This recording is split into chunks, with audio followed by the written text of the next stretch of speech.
No Jumper, coolest podcast in the world. And today we really got a treat for you guys. We got a serious LA history lesson, and you're going to learn a lot about one or potentially both members of the cast who are sitting over here across from me. You guys want to introduce who we're talking to today?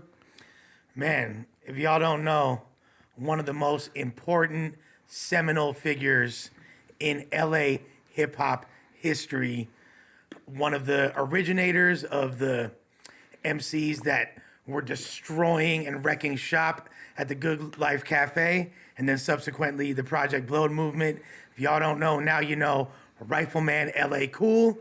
And on top of that, he is not just the lyrical ancestor, but the actual father of our very own Big Sus Gerb. Yeah. Yep. This big Sus Gerb. So if you ever found yourself sitting there on the podcast watching it thinking, what the hell is going on in Suspect's head? We're going to find out today. I get a lot of that shit from him. I ain't gonna hold you. Yeah, man. Very nice to have you on the podcast today. Thanks for coming in. Oh yes, sir. Thank you. Thanks for having me. It was a good platform. Definitely. I'll watch as much as I can. Appreciate that. Should we start in the very beginning? You want to tell us about your real early days? I understand there's a lot. Fire. Hey, I'm finna learn something too. No cap. As far as where I grew up, or like the music, or I would say let's start all the way with you growing up. What neighborhood you I'm from? born and raised. I'm born and raised in South Central. Early days. My family is from Cincinnati, Ohio. I'm born in South Central. My original area is 112th Broadway. Off Imperial. What's up? Shout out to my guys over there. That's where I initially grew up and gravitated toward those guys in that area, because that's where I grew up at. But then early on, I moved out of that neighborhood, and then I moved to the west side. So, I was 13 when I left my neighborhood, but I always went back, back and forth all the time. I would catch the bus, but I moved over there to Adams and La Brea, which was like the gear gangs, on that side of town. And I went to like Mount Vernon Middle School, which they call Johnny Cochran School now. So, I'm east side, west side, 10 years here, 10 years there, 10 years back and forth. So, but all South Central my whole life, born and raised. Growing up like in between those two neighborhoods, did you kind of feel pressure on who you gonna side up with, where you're ultimately gonna be from? Nah, I mean, initially I'm straight out the Broadways initially, you feel me? And when I moved, say it was in that realm of that tag banging thing. So, like the NBTs, the K-Dubs, all that stuff. When that stuff got popular, then we started our own thing called the MVPs. So once I moved to the west side, I'm a founder also of the MVPs. Shout out to my MVP homies. So, once I moved over, but it wasn't like a gang initially. Well, like a lot of those That turned into one over Yeah, there. it turned into gang. They on the streetsigns.com, streetgangs.com, with Alex. Alex, Yeah. They got 3 episodes regarding that, and of course, they bring my name up a lot of times because I was heavily involved in that as well. So, but it wasn't initially, like I say, a gang. It was just a crew of dudes hanging out and kicking it. But and that always turns into a gang, right? I know, and we were really popular at the time, but most of us was more hip hop. Because, say for instance, because I was still rapping back then, some of them guys used to be my dancers. We was like a crew. You feel me? And then it just. What year is this? This is 87, 88 to 89, all the way up until about 91. Then I kind of tapped out because I had a lot going on, so I tapped out. I stopped all that when I was 18, so I got it out my body, real young. You feel me? A lot of people don't, and that's why you have a lot of crash test dummies from different neighborhoods, because they don't even start till they like 18. Like, by the time I got to 18, I stopped all of it. So, one thing I would like to say that I am sitting up here, I would call myself a civilian. I'm not no active, nothing as far as on the streets is concerned. I'm a civilian, but I'm an active musician and entrepreneur, though. You feel me? So that's where my life is, and an active father. When you said though that you had it all out of your system at 18, do you mean like specifically like being all into violence specifically? Claiming. Okay. Running outside to go get people, doing dirt. Right. Dumb. Gangbanging. But yeah, gangbanging. Just on the street being, you know, and what really changed that was the good life, you know. And I don't want to sound cliche, rap saved my life, but it did. So I'm definitely want to hear about the origins of the good life and all that, but you being a veteran as far as surviving several eras of gangbanging and seeing it from the 80s to the 90s and all the way today, what do you think is the biggest difference you notice in the streets of LA as far as gangbanging between when you were active and what it's like now? Because he's seen it develop. Right. Throughout your time in it, you watched it change, right? No, most definitely. I would say the biggest difference to me is, say like, well, one that sticks out in my mind is what we would call like uniform. You know, you used to have to rock a uniform. You know, you got to let everybody know where you from. Like the kids today, you know, they fashionable and trendy, so they might be having them skinny jeans with a big old 40 in them skinny jeans, and you be like, oh damn, who is this fool? But back in the day, you could tell gangbangers from 2 blocks up. You be, there they go, you know, and you either go over there or you can walk on the other side of the street because you already can identify. And you know, they would identify, which some still do, but not like they used to, where it be hats, you know, of course, team logos and things of that nature. I remember back in the mid '80s, we all used to have like long hair. So say if you want to swap meet or something, and whoever braided your hair, people would count your braids to trying to figure out, just on my mama, try to figure out where you from. But that was a thing. You got a certain number of braids for your street or something? Oh, for sure. Oh, wow. 2, you're from 20s, you're from 5, 2, you're from whatever. You know what I mean? Like, I never thought of that. no, they'd be like, they won't even ask you. Get the They'd be like, stop counting my braids. That shit sound crazy It do, as fuck. don't it? Wow. It was Crazy really, as hell. it's really ridiculous. I got braid counted on a couple of times. You feel me? Where you from? Cuz I see 6 braids in there. No, for sure. It's 6. And then I just be like, yo, you know, because at the time, my sister was braiding my hair. And it's just like, she just, whatever was even, whatever looked fly at the time, she wasn't even, you know, even though she was into the streets, she's not thinking like that when she braiding my hair. So, you know, a couple of times I have to be like, nah, man, don't, just ask me. Don't count my hair because your calculation's gonna be wrong. Right. But okay, so when you say that you were just like a crew of guys and then it became a gang, and we both kind of laughed about the fact that that's just seems kind of inevitable, because I can even think of rap crews that like were just homies, and then as time goes by, shit gets more serious, it starts to feel like, oh damn, like this is really a gang now. Like they got this is attention of other gangs. They got the cops talking about them like a gang, etc. From your perspective, what caused you to go more in that direction? And was it just the realities of the fact that people were beefing with you and shit like that? That was probably the main issue, because like I was saying earlier, is that when you fly, when you doing dope stuff, when you getting all the girls' attention, dudes is just gonna hate you. Suspect go through this all the time. You feel me? Since he was young. And, you know, because I always be like, damn, you know, say like when his rap career first started off like super popping, he had like so many haters for so many different reasons. You know, he still do. But it's just the point of this generation, I'm like, damn, won't y'all let these little dudes live? Like, let them be great. Let them be a star. Let them be flashy. Let them talk their shit. That's what they supposed to do. You feel me? Now, if you feel you should be there, won't you put in the work to do it and get there? Don't just look at somebody and, oh, I hate him. And you don't even know why. Do you know this man? No. So why I don't hate nobody. Number one, I don't hate nobody, but I don't hate nobody I don't know. You know how people say they watch the dudes on TV, the NBA guys. Oh, I hate Jordan. Why? Niggas watch Adam. You don't know him. Niggas say they hate me all day. No, in these but comments. you don't know him. Like, what is your reason? That's more envy than hate. I would agree. So you're not gonna say I envy him. You know, you just gonna say, yeah, I hate him. I don't like him. He think he this. He think he that. Now, when they say things like that, they you actually I'm think, that. you think you fly. Nah, you must You think I'm think fly. I'm fly. If you saying you talking to it like that. So that's going back to the original question, that's usually how it all starts.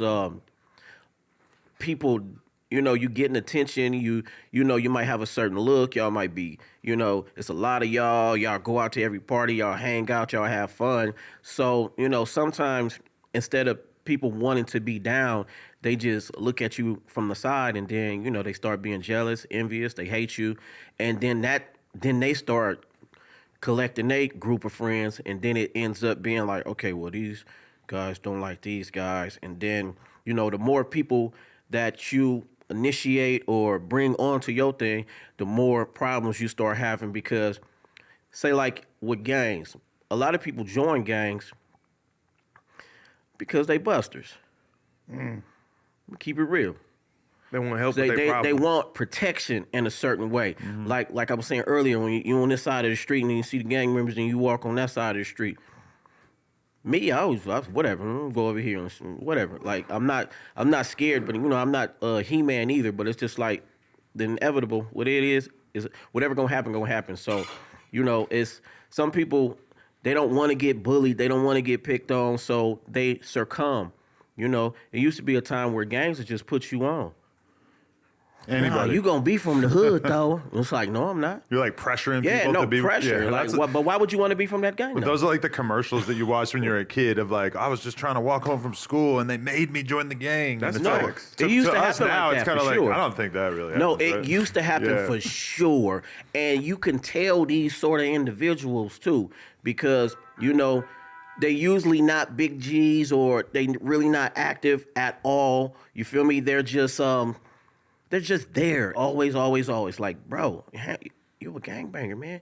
Go handle your issue by yourself. And not to say that you got to handle every issue by yourself, but I'm just saying, if you're an active gangbanger, you're supposed to be active. You're supposed to be doing what you're supposed to do. Supposed as to a handle your member. dirt. I always been the type of nigga to do my thing, and then I'm gonna call niggas after and tell niggas what I did. I ain't never been like, all right, I need y'all niggas to come with me. I'm gonna go do my thing, and I'm gonna be like, yeah, X, Y, and Z just happened. Niggas might come do something. You know what I'm saying? Shit like that. You just handle your due, and then call whoever you gonna call after. Yeah, for sure.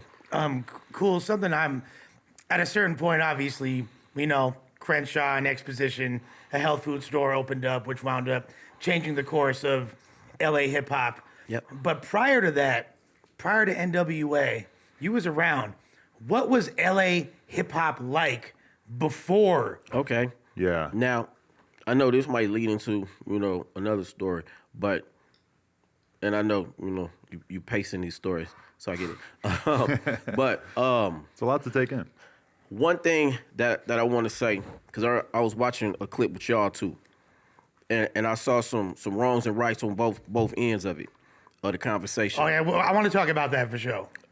But I mean, I'll just deal on this point briefly, and then I'll double back. But say like, so when you were saying the battle rapping, if you're not talking about a person directly, like that's how battle rap started.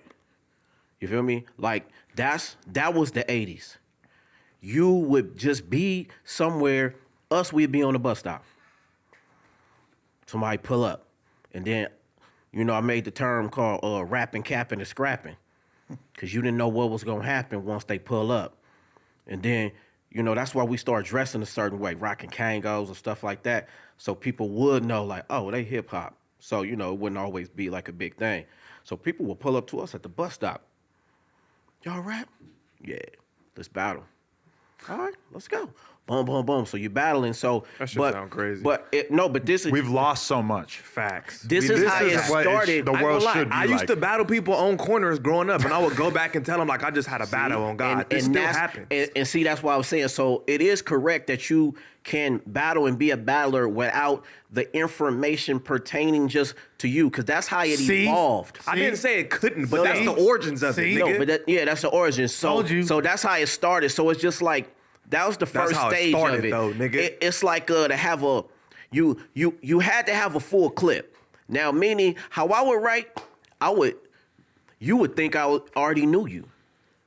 I would make it That like part. I'm talking It's about you, and personal. you get mad, and it's like, nigga, I just met you. I don't know you. You feel me? But I would write like that in a way where this can pertain to anybody, and they would think that I'm talking about them, because that's how I would structure my rhymes like that. Now, it was a time where when you battled,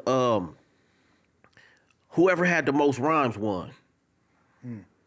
It wasn't always the best. Sometimes it was just like if you ran out and I could keep going, I won. But if you just meet somebody and you start battling each other, all I have to go on is your physical appearance and just like maybe anything that you say or some sort of goofy little observation about you. But it's very hard to go with that when the person that you're battling says, well, you got jumped when you were 17 and your baby mama has herpes and you know your mama's ugly. Like they know shit about you. They looked at your face structure. Yeah. That's the new structure where they get to and then some people from the essence, you know, when that structure came, some of us didn't like it. Me, I was in between at the beginning, you know, but also know that things have to evolve.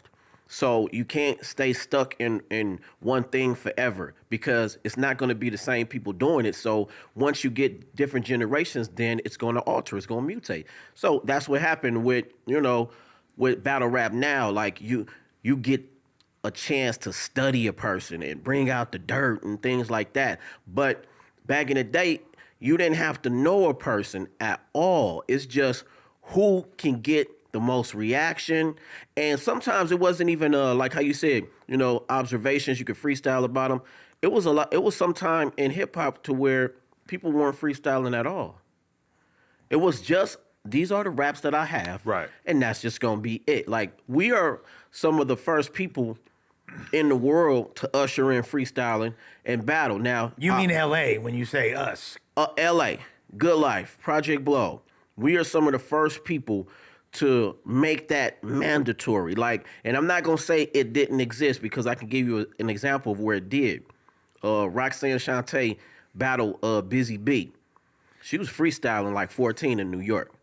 The jacket that you got on, that shit ain't even leather. But that was real uncommon at the time, though. Everybody out there wasn't doing that. Because they had a term called freestyle where it was kind of like what I said earlier. It's just random written rhymes. But it's pre-written. It's random, pre-written rhymes. That's what's their freestyle. We ushered in the term freestyle to mean off the dome.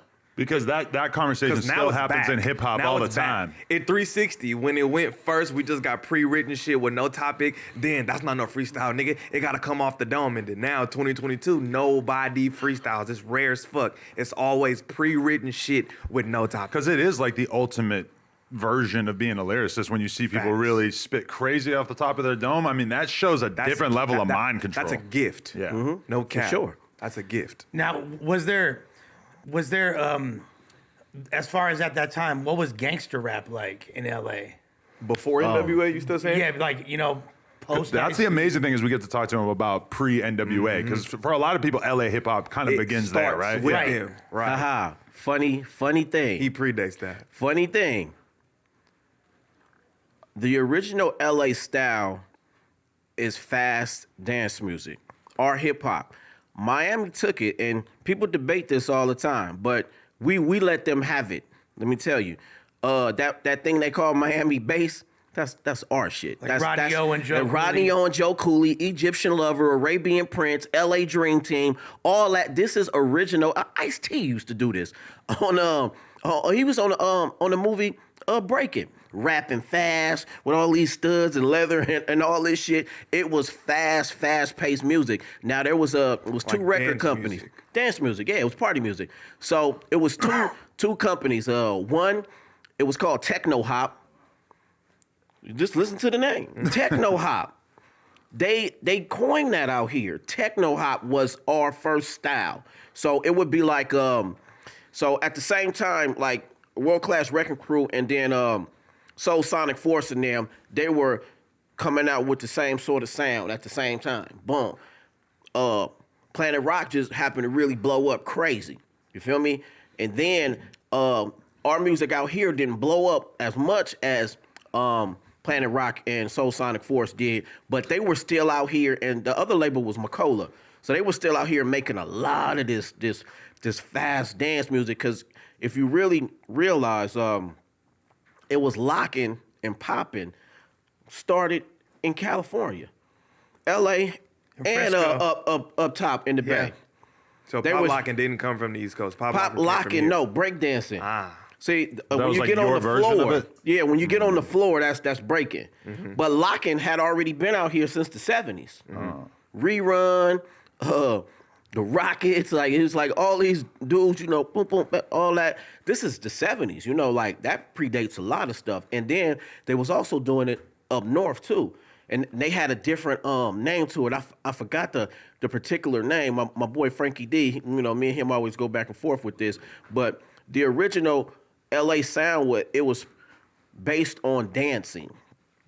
Okay, and then so you would have a group like CIA, Ice Cube's original group.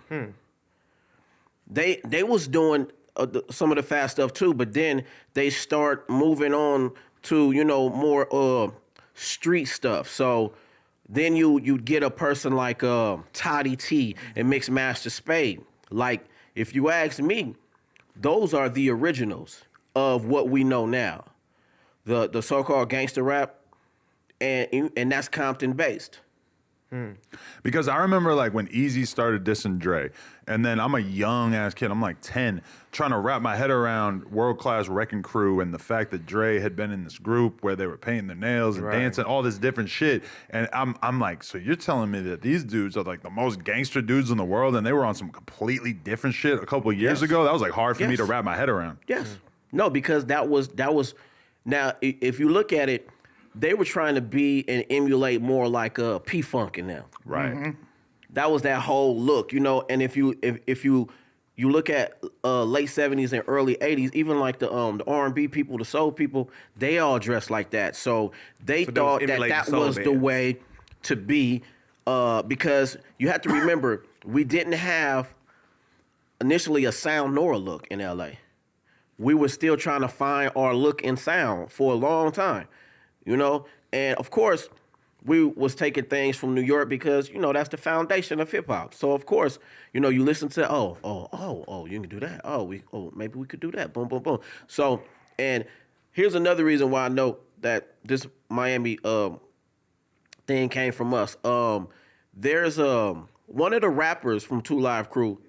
He already said that he was out here with what was it, with General Jeff and Joe Cooley and them back in the day. I forgot who he say that, because he's initially from L.A.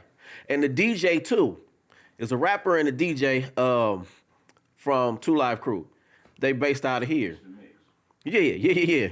They based out of here. So I was like, come on. And they used to do all that music when they lived here. Then they moved out there, and then it blew up. They kept going with it, and then it blew up to a whole different sound. They added the pussy to it too, right? Oh, the nasty, yeah, no, and that's what made it, you know, because out there in Miami, you know, you got the big booties and everything. So it was something that kind of married.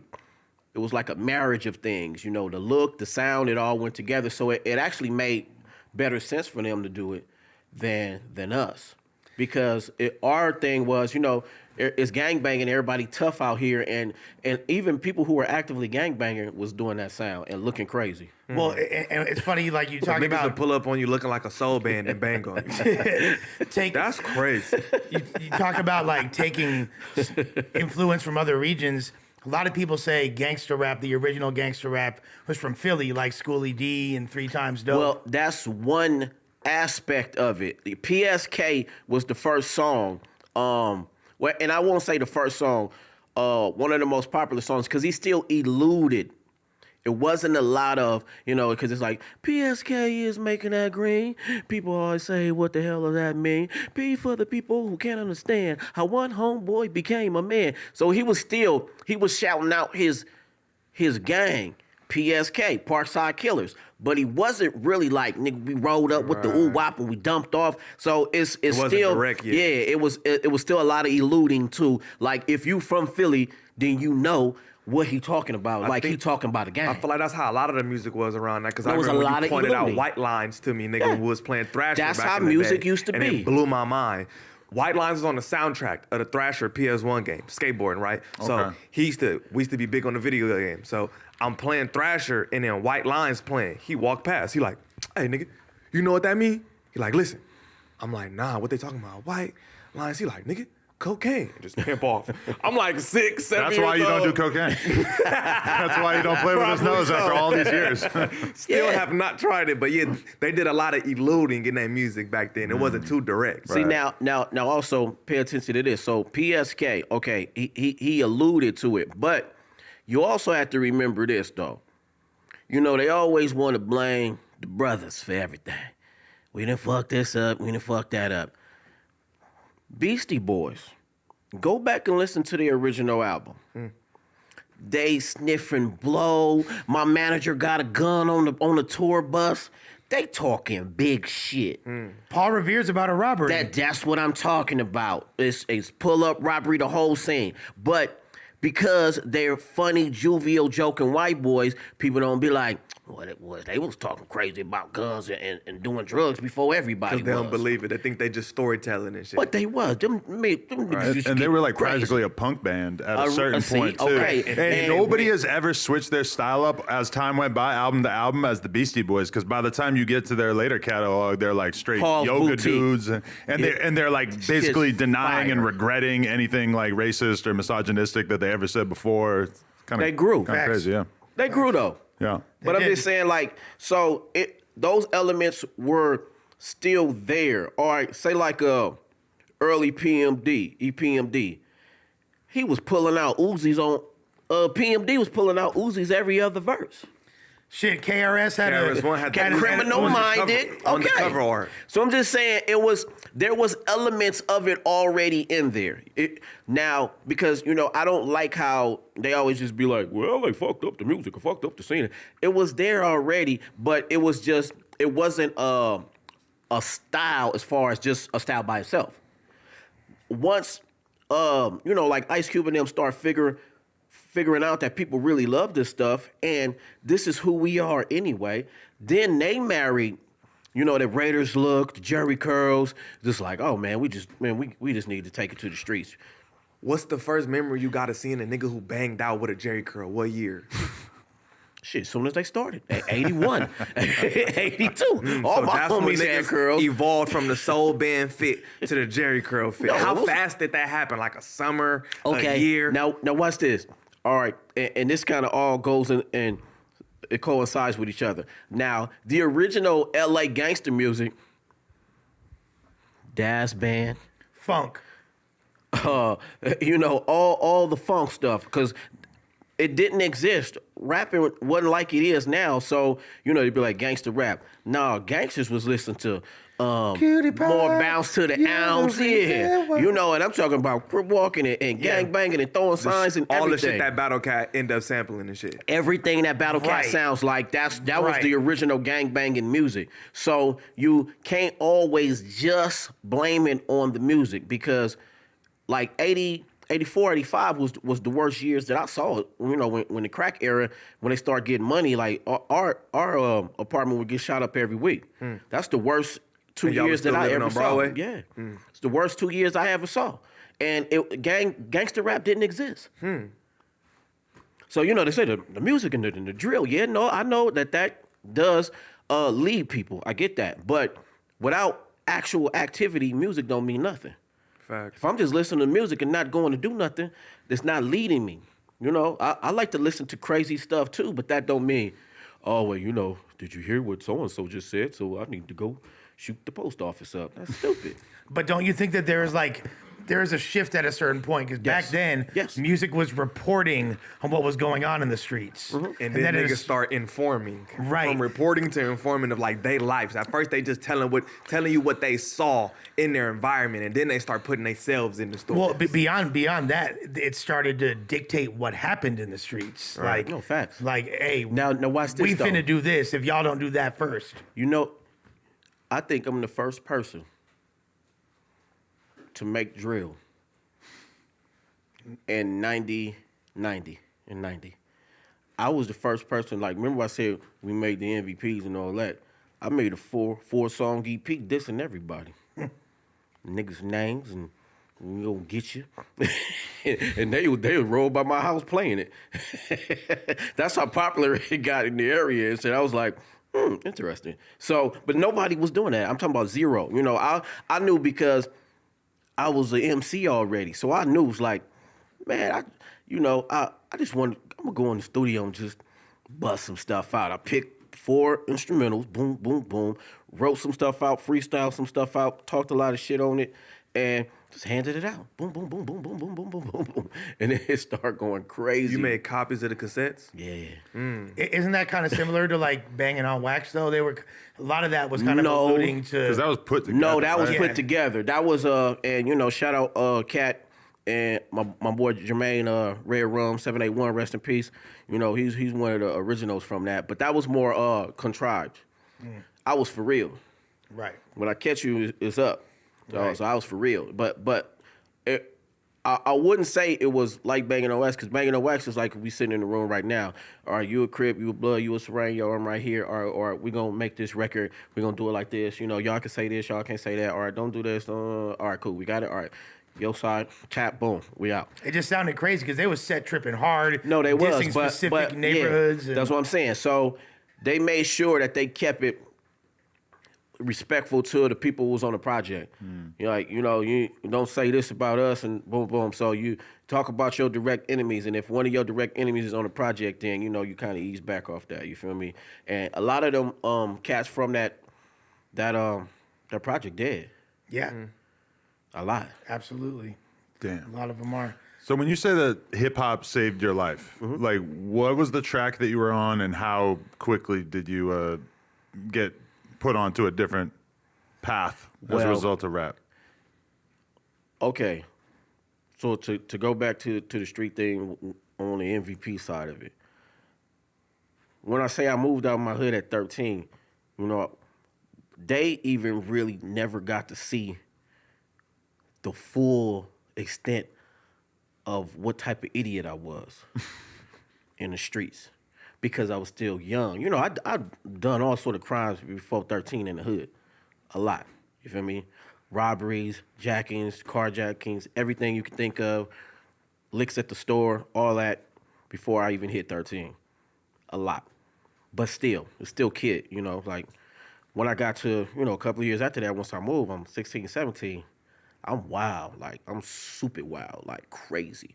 You know, every day I'm getting up. That's the mission. Where they at? I hit fools with cars. I didn't care.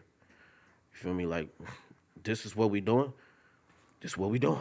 Like, you know, if you know, I was trying to be good at my job. So I was being too wild. So one day, I had a homie named he was Busy Bass at the time, but people know him now as Capital AK, Akbar. He come to my house because we had the studio at my house all the time since forever. He came to my house and he was like, "Man, it's a place up on Crenshaw Exposition, man. We should go up there." It was like, it's called The Good Life.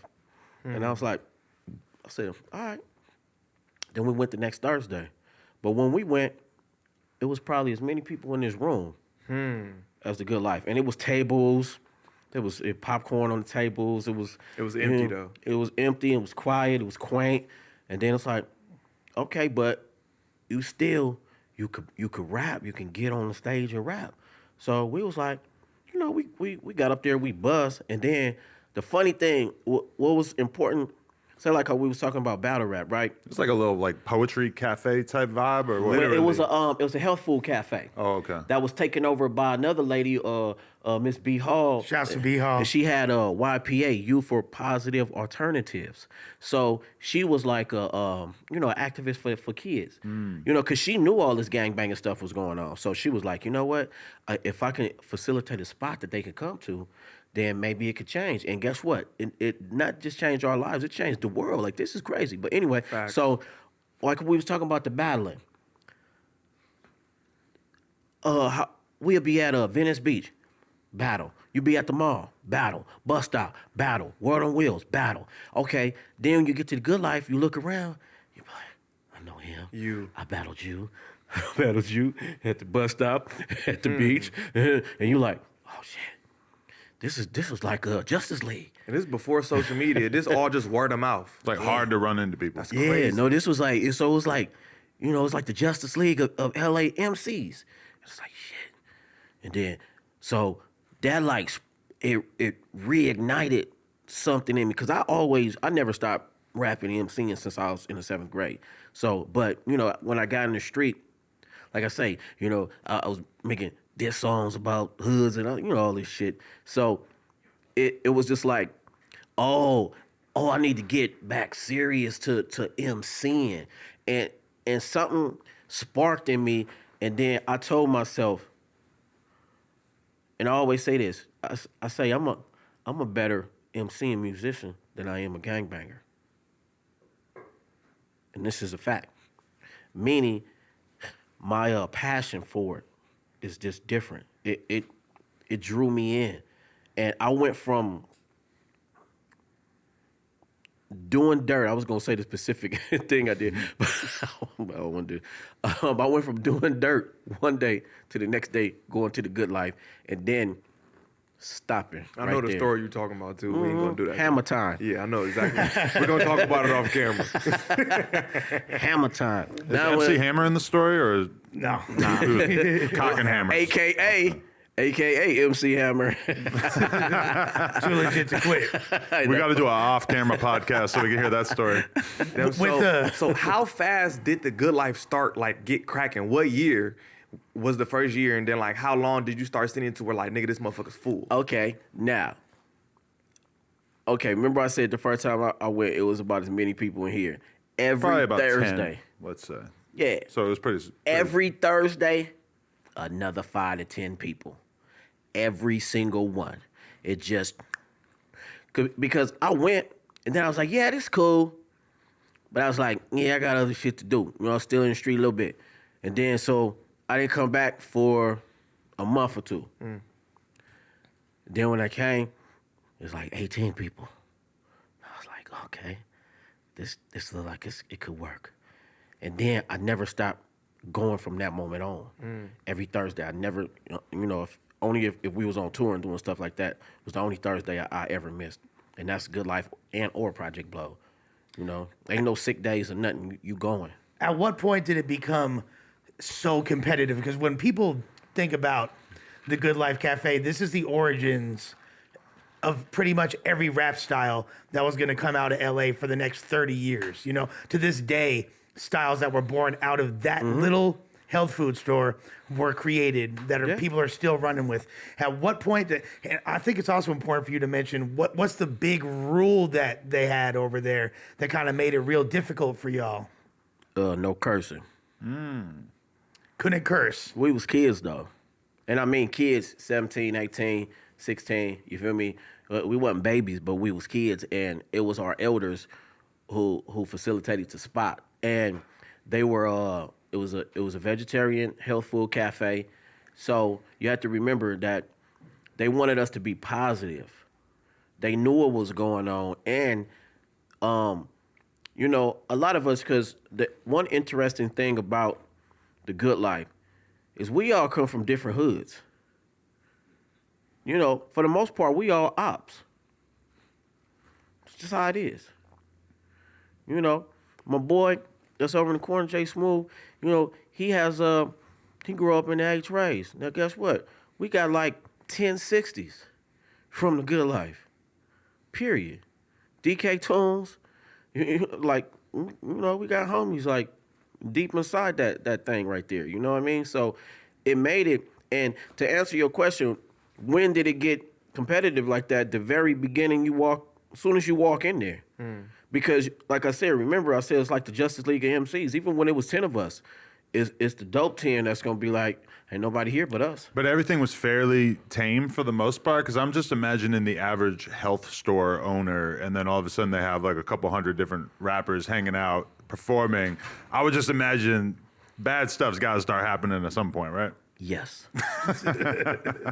Now, Just where you get your name? Are we getting there? Okay. Yeah, I did get Rifleman to Good Life. It's multiple stories to that. One story is how fast that I spit, and it's rapid like an assault, firearm. Who was the first one of all you? Because that's like a big benchmark of, the Blowed and just LA underground hip hop from that era is chopping, which y'all call chopping, double time cadences. Who was the first one to flip that style? Shit, Mike N9ne. Okay. Which was Microphone Mike back in the day. Microphone Mike is he has to be and shout out while we on that You know, the homies, they just got nominated for a Grammy. I Right. think that's the first time ever, 30 years after they project Jock, they got nominated for a Grammy. So that lets you know how significant this situation was that we was doing back in the day. Like, And it's last for To month. Whom It May Concern, too, To right? Whom It May It's Concern. not even, because to me, the you know. first one, the tape. And to The me, tape. that second one, that you feel me, that Yeah. everything is everything, that's Yeah. like, that's So- even crazier. Yeah, you know, so they got like 3 or 4 projects, but Microphone Mike. You know, that's what his name was in the 80s. Excuse me. Microphone Mike. So Mike was all right, well let me say this. Mike is 3 to 4 years older than me. So if I'm 13, he's 17. So at that time that means something. You understand what I'm saying? I already rap like that, and I thought that I was like that till I met him, right? Now, so my brother, rest in peace, my brother, big bro, DJ True, he went to Dorsey with Mike. And he would come home and he'd be like, oh man, you missed this battle. Like, Microphone Mike and them, they was tearing everybody up. And he would always come with them stories. And eventually I got to a point, he said it again. And I was You're like, like, my man, nigga, fuck I that, I'm said, going. fuck Microphone. No, I said, fuck Microphone Mike, whoever you talking about. I was sick of hearing it. You did? Because like I said, I thought I was, something, but, I was still young. So, I would do, it was the, my style was educated, dominated, and my rhymes are greater. Slice of hate up at the spade up the data. I did that one pattern, but 13.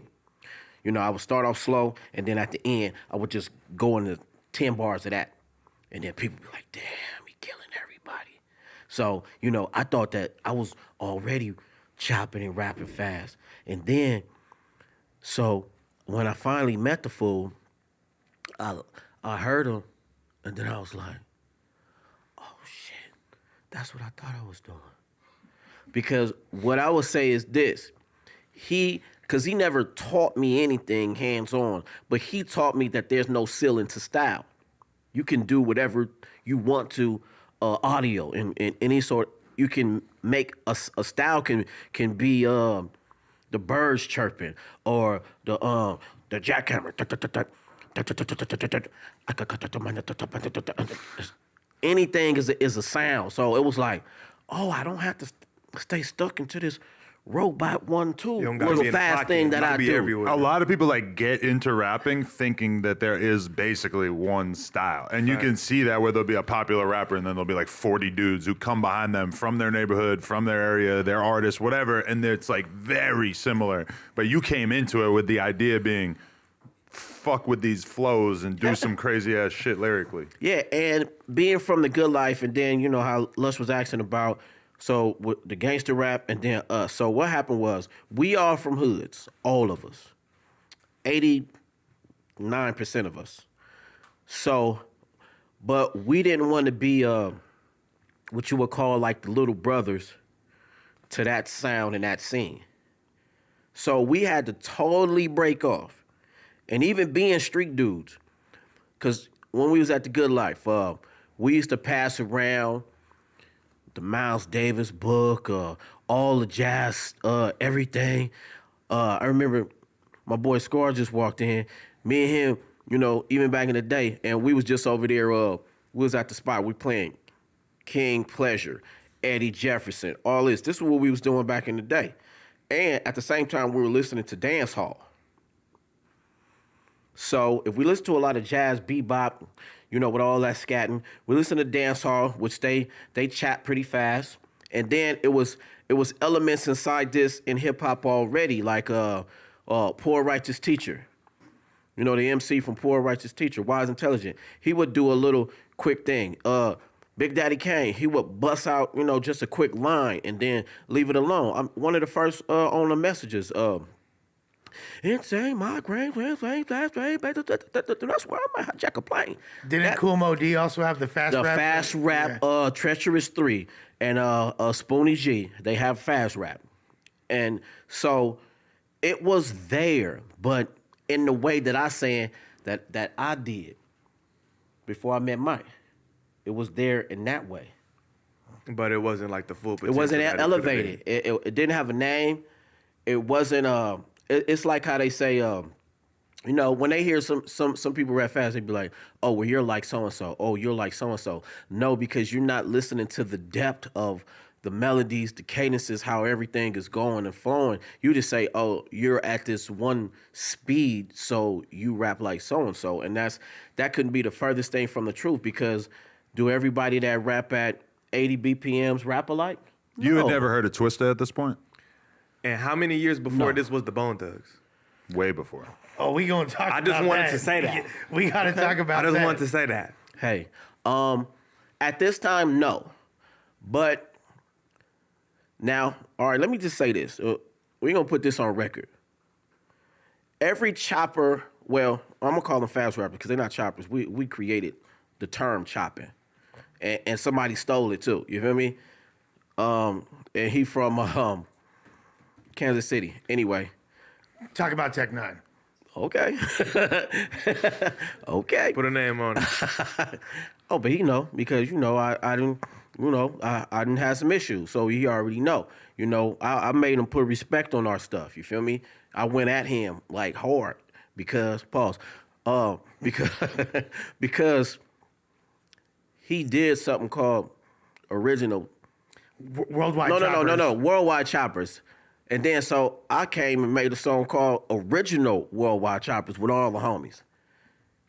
Cause I was like, number one, that's not your terminology. We made Across that the on world. Crenshaw Exposition. We made the term chopping. And meaning that's, rapping fast and you breaking it up and like how Hines would say, you interweaving your words in and out, you might drag this. And And what year is this? 90, Okay. 91. Damn, you and Tech N9ne was Man, beefing this that was long. seven No. years before I was born. When I came, when I came out with the song, this is 2013. Oh, that much later. Okay.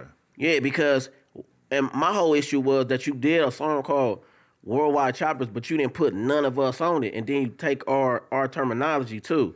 Like I didn't care if I wasn't on the song. That's not my thing. Anybody.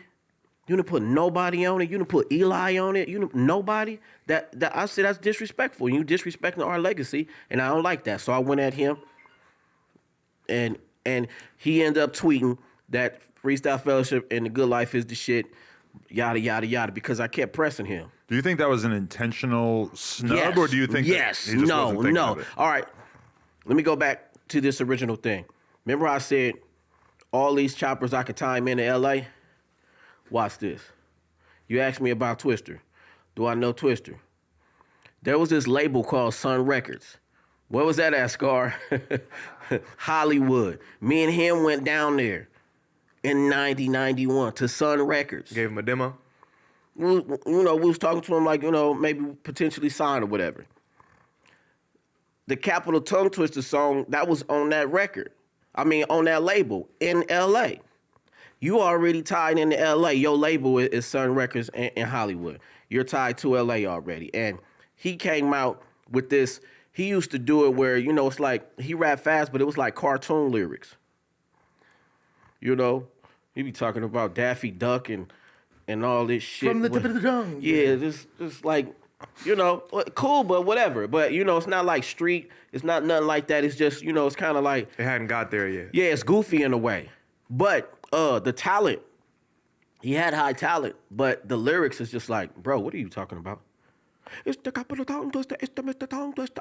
Shut your ass up. Anyway, but okay, the Kansas City guy, he used to be signed to QD3. That's Quincy Jones' son.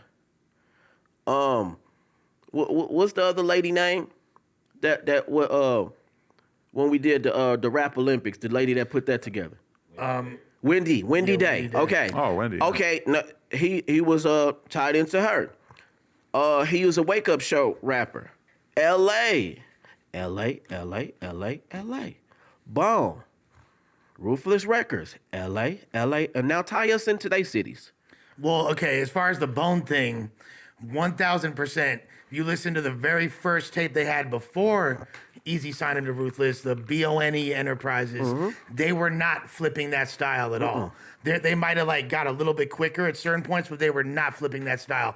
Got signed to Ruthless Easy brought them Yep. to the good life, saw Freestyle Fellowship rap. Now, it's right. Micah had already been writing for Easy years before that. And if you look, it's like 42 seconds in on the song Mary by Freestyle Fellowship. You can hear literally the entire stylistic repertoire of Bone in like a 12-bar segment. They heard that part and was like, we using that. And that was like all the different styles of Bone Thugs. And then after that, you know, they had the Creeping on a Come Up EP, which started flipping that style, and boom. So there's always been this folklore that Bone got their style from going to the Good Life Cafe. They all tied into Los Angeles, is my point.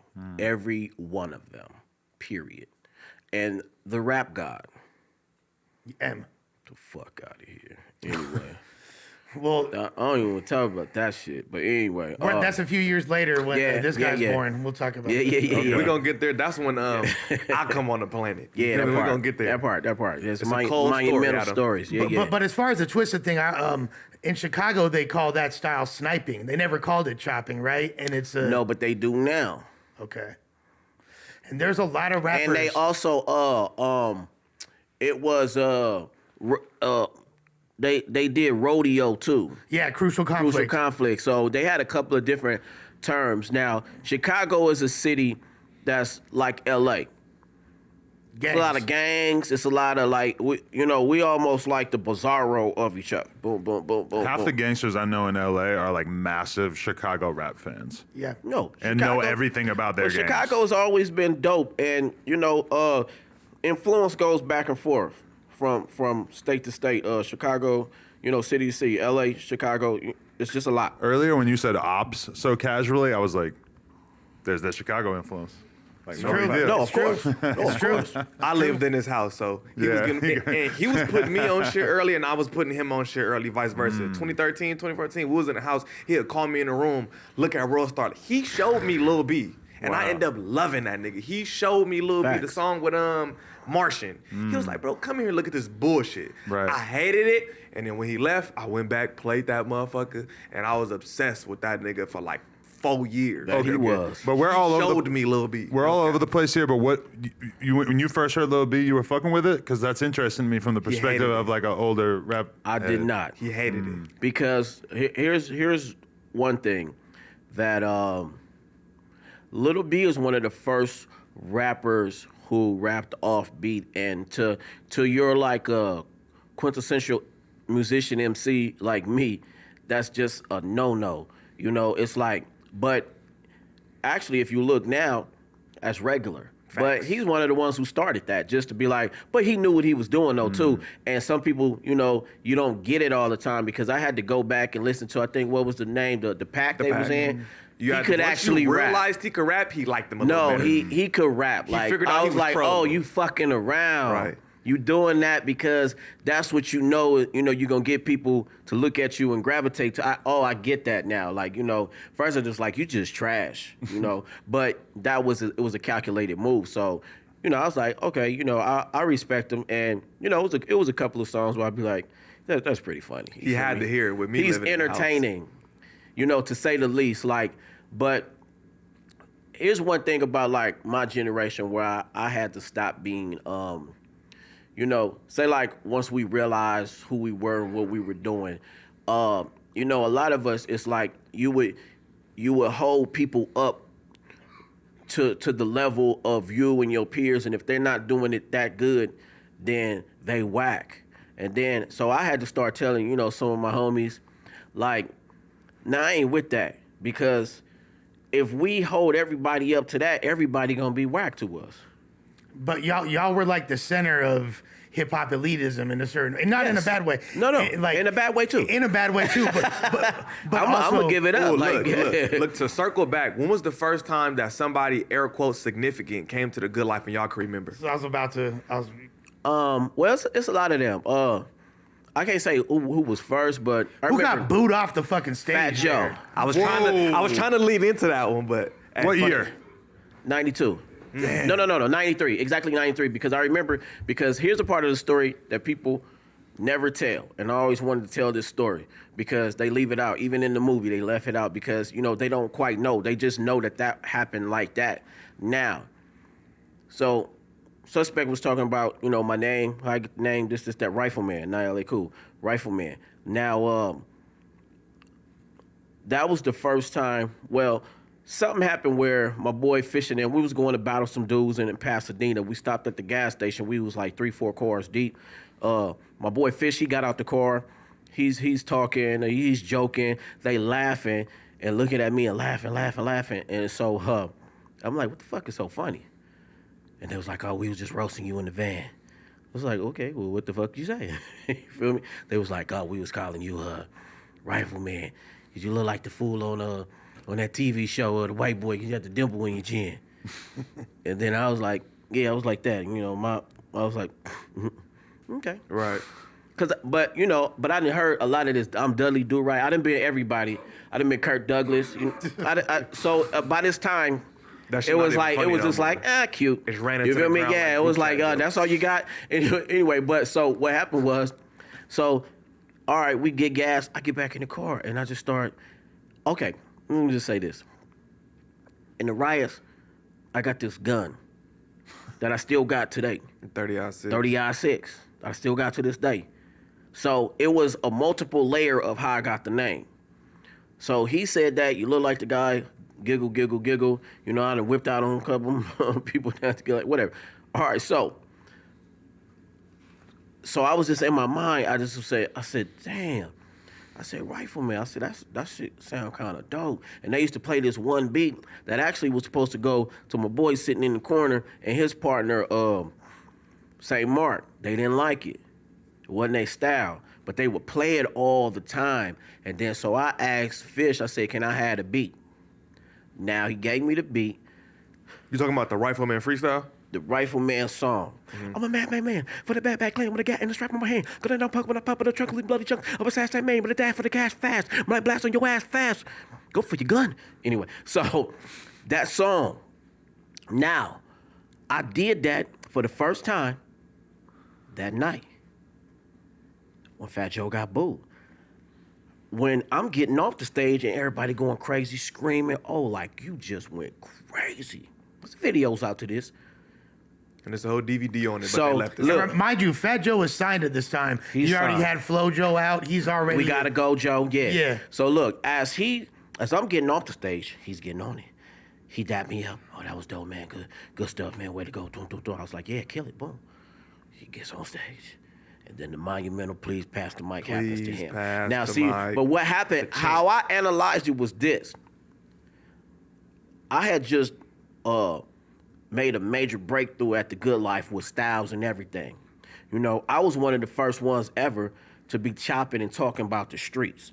Like I said earlier, Tunch was talking about fucking cartoons or whatever the hell. So even when he eased back and came with his real album after that, it was Street, which was a great album. But it took him a while to develop his mind to figure out I should stop rapping goofy and, talk about some real stuff. I was one of the very first ones. And I will also give it up to my two guys that rest in peace now from 1st Brigade, also members of Freestyle Fellowship, Bombay, and Ganja K. Period. Point Legends. So, they would, but they were more militant, Don't you feel like around that same time, like up in the base, Spice One was kind of doing? It's a little later, but he was doing what we would call, because there's an evolution to chopping. Now, back in the day, I heard that when they was doing it, it was cold crush. Then they would say you flipping the tongue. Then they would say tongue twister. So that's why he got the name, because that was actually a name of a style. So it kind of just evolved, like different people were doing different things. And that's why when you talk to me about this, I know what it really is. I'm not going to just flat out and say, we just made something up and that's it. Nobody ever did it. No, it evolved to something. You feel me? We did it like nobody else did it. You know, we could sound like instruments doing it. We would sound like, you know, Mike could get on the track and sound like the saxophone. And actually say some shit too. No, but say some really deep shit, not just babbling. You know, that was the thing. Like, okay, yeah, there's some styles out there, but you're not even saying nothing. Like how does one, you know, and I hate this, and not to disrespect this dude, but I fucking hate that. When I come, like this busted rhyme. Like, what the fuck did you He didn't even say say? nothing. No, on that one with the Chris Brown song. And I gotta go, and I gotta flow, and I gotta go. He didn't say nothing. No, but he is a really dope ass MC. So don't get me wrong. And even though like the end of the scenario, he had a little flip, a little chop at the end of that. That was crazy. But I'm talking about that one. If you just listen to what he said, he didn't say nothing. It's like the mumble track, and then he didn't bother to go back and fill The it in. mumble chop. Facts. He didn't The say mumble nothing. chop is just kind of like, Hey, can I did you write that? can I just ask this? Was Fat Joe actually demonstrably bad at rapping at that time, or do you feel like he just didn't really seem up to snuff in comparison to what you had just done? Both. Now, what made Fat Joe end up really getting dope? When he signed Pun. This is all facts. Facts. We gotta go, Joe. We gotta go, Joe. And it's like so boring. It's like you're boring. No, real talk. It was just like, all right, bro. Like you could point at that time. You could point to anybody in that room that could rap better than him. I'm talking about people that don't even rap. You know, that just be in the crowd. Like how Merce used to just sit in the crowd in the third row and never rap. I see you laughing over there. You know, but I'm just saying it's so historical where, you know, how a lot of these things evolve. Like, you know, like the homie Merce. He ended up being like a big name, a big dude, right? And I remember one time we had a mutual fan, and then he asked me, he said, do you know Merce? I said, nah, I never heard of Merce. And then he showed me a picture.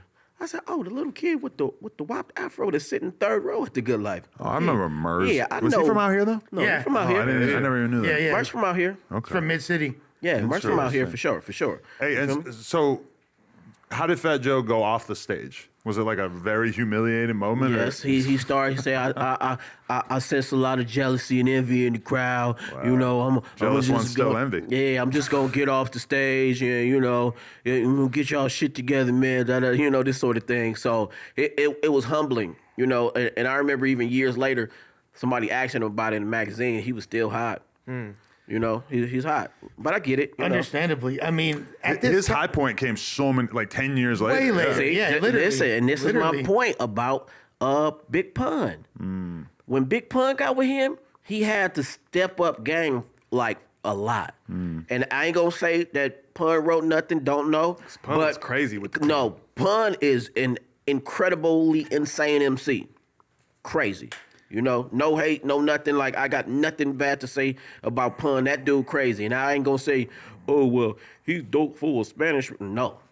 He's just dope. He's crazy. well, then even after Pun died, that's when Joe commercially Blew Yeah, up. right. Yeah. So what year was that when he came? They acting like I 93. found Pun's 93. notebook. Remember his- or rhyme book. Remember he said that? Yeah, he did say that. And that was like a real rumor at the time. It was. Yeah, 93 is when this transpired. Because Yeah. like I said, that's when I got the name Rifleman. Which is 4 years before Pun started popping off and shit. Oh yeah. Now, okay, you guys were asking earlier, who did I see there? MC Search, Fat Joe, Too Short. I remember I battled the guy Poetic, rest in peace, from Gravediggers. Wasn't Biggie Smalls? Didn't he pop up there? No, it's a lot of extra stories. The people from 90210 came. Shaka Khan used to be there. Cree Summers from 90210. Yes. No, that's what the Listen, fuck? no, after it got That's to a certain amazing. point, it it got became like crazy. the hot spot in the No, city. it got Wow. crazy. You Yeah, need to watch It this was on movie. Moesha. I gotta see the told movie. you. Watch, Goddamn, I wish I had no, already you seen need this. to watch that movie. It's This so is the crazy. life. This is the It's on life. YouTube now?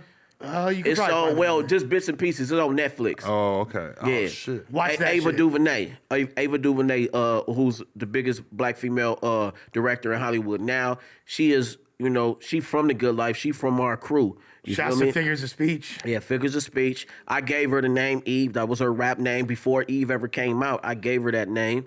You feel me? They were dope. No, they were too. crazy. They were with real the chops. dope. They were insane. They were insane. You feel me? So But then y'all also had at this time a lot of major label attention. okay, so Everybody was getting signed. Fellowship Look. got a deal. AC got a deal. Volume 10 got a a deal. lot of people they start gravitating. You know. Well, here's another thing I want to say too. Like, you know how it's a lot of people they disrespect underground rappers, and when I say underground, I mean underground for real. I don't mean like a nigga who failed. No, but some people they There's a hide. difference for sure, yeah. No, they hide under. Yeah. And some people they only underground because that's the only thing you can do. And some people like me, I never really wanted to get signed. And what I say wanted to, that was never my goal. I just wanted to be dope, and I wanted MCs to respect me. You feel me? And you didn't really know anybody who had come from that world that was successful on a major label or whatever. Did it seem like it just wasn't even the thing? No, I did. Oh, okay. Like it's L.A. And, you know, when it's L.A. is smaller musically than it looks from abroad. You know, all right, say like so we can remember I named Macola Records in 1988. Actually 89. I'm on the album cover with my brother. With JXL, with my partner Doc Rock, and with these other cats from Poetry in Motion. And you can look that up. It's called the Posse Chapter 2. Now, the history behind that is, the reason it's called the Posse Chapter 2, because what was N.W.A. in them first? NWA and the Posse. And the Posse. I could claim this lineage, which I don't. We on the front cover. Hip Hop Clan, that's our group. Initially Hip Hop Clan. I could claim the lineage of N.W.A. and the World Class Wreckin Crew and all that. Ice-T's on this album, Digital Underground on this album, Battle Cat. Like it's the list goes on of all the people that's on this album. We're not musically on the album. We are just on the cover because we had a look at that time. And when we was young, remember I said they had Macola, they had Techno Hop. This was when kids used to read the back of the record cover and figure out everything about everything. Remember we used to do all that back in the day? Like we were so into it, you would read everything you need to find out everything. The thanks. Everything. Yeah. You just need to find out everything. That's So your only on the information. record, we was like, oh, it's like Santa Monica, 1511 Santa Monica, let's go. And we'd be in the lobby just like this, 14, 15. What's up? But not even ready, but just like cocky. You know, like, we here, what's up? And them old white dudes be like, get y'all little asses out of here, y'all funny. You feel me? But we be like, we ain't going nowhere. You know, before we saw Ellay Khule busting there, it was like, box. It was before that. You know, it was just like, we just wanted to be down with whatever was going on. And at the time, we really musically weren't ready. I'm glad that nothing happened. But they was like, you know what? We got a job for y'all. We gonna pay all y'all $50 to $100. Let's walk out to this alley right here. We gonna put y'all on the cover of our next album. It's history. You can look it up right now. The Posse Chapter 2. You Yeah, we feel got me? the vinyl at the crib. Yeah. I grew up seeing that shit. Yeah, so that's 80s, and that's part of my LA history in the 80s. You know what I mean? I was 16 on that album cover. So you were around the industry and just kind of chose to veer in a different direction. Yeah.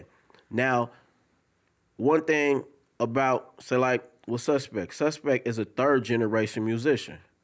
Fact. This is what we do. My granny was in the soul This band. is what we do. I grew up in sessions, just like he did. You feel me? Like, our house was the practice band place. So I grew up with this. My uncle, guitars. My other uncle plays the bass. My auntie sings. It's my whole family. We second generation. Like, it used to be clubs all out in L.A. in the 70s. I forget all the names, like the Page 4 and all these places. Man, my mom and her bands, they had a in-house gig there for years. And I'm talking about every nightclub in the 70s. Period. Mom's is gone. Where you at? Performing, singing. I'll be back dressed up like Diana Ross or something. So this is just what was going on, you feel me? And the same thing, and say like, was the thing I was saying, where, you know, you got part of that wrong, where same thing with Lush, where it's like, he wasn't just at those things, being a judge at your events. Right. He was doing this shit everywhere because he was always with me, no matter what was going on.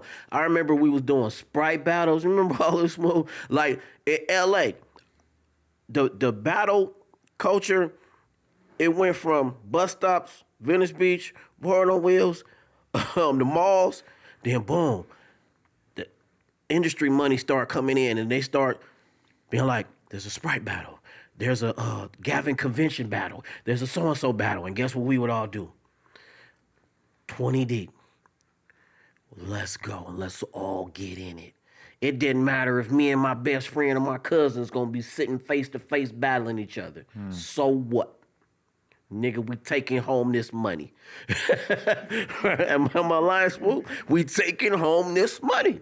And people hated us. People hated us. Because we were tyrants at this thing.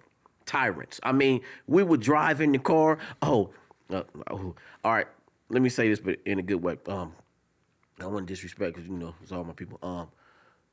I remember we went to Long Beach.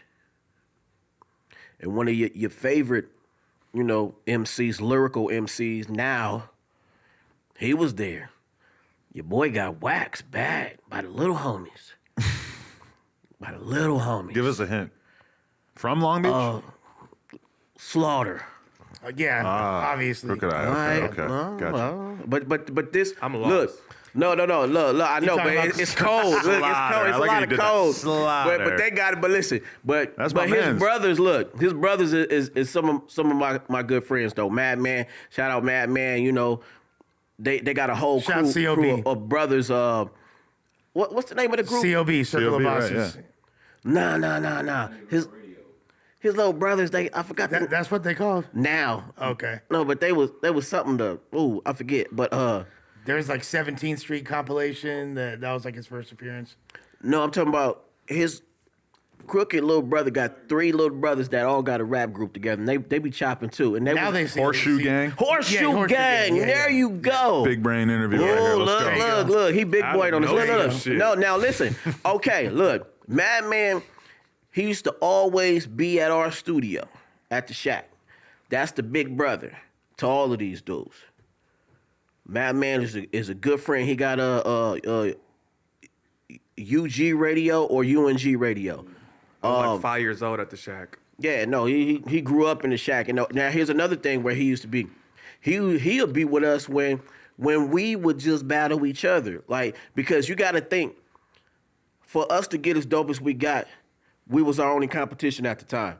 We battled each other 1,000 times with different outcomes. 1,000 times. I battled all them fools, from AC to Micah 9 to Fish to Riddler to Two Mix to Reckless to everybody, Choo Choo, everybody. That's all we did was just battle each other. Because look, I remember how we got so dope. Friday nights, we would all get together, put names in the hat. You got to pick out who team you gonna be on. Then they always be bitching.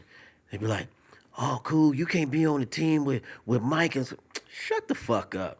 Let's get this. Either way, I didn't care who was on nobody's team because I'm thinking I'm gonna win every time. You feel me? But it'd be like, "Nah, y'all can't be together." Well, what do you mean? Why? You know what I mean? That's just gonna make you better. But this is what our Friday nights, our Saturday nights, we just battle. You know, I remember how I met Chino Excel. He was I think he was judging some battle. Now I remember one time J-Ro from Alcoholics was judging, and then I signed the list. Then after I seen, you know, who was in it, whatever, I was like, I don't even want to be in it. So I let my boy Reckless go. But he signed the list. You know, it was asked Ellay Khule. So for many years, J-Ro thought my boy Reckless was me. Mm-hmm. Until one day I had to tell him, I was like, that's not. So you tell me if we're jumping ahead too far, but where were you at in your life when you found out about him? And was he your first kid? Yes. Okay. Yes. Okay, we can get to that story. If there's anything important before that, feel free. No. It's all good. Between That's 93 and 97. Well, basically that's like the end of the good life, beginning of Project Blowed, right? I was never at the okay. good life. okay. Okay. Now, all right. Let me say this. That's a good leeway. Segue. Well, how we got to what they call the Project Blow now is that in '94.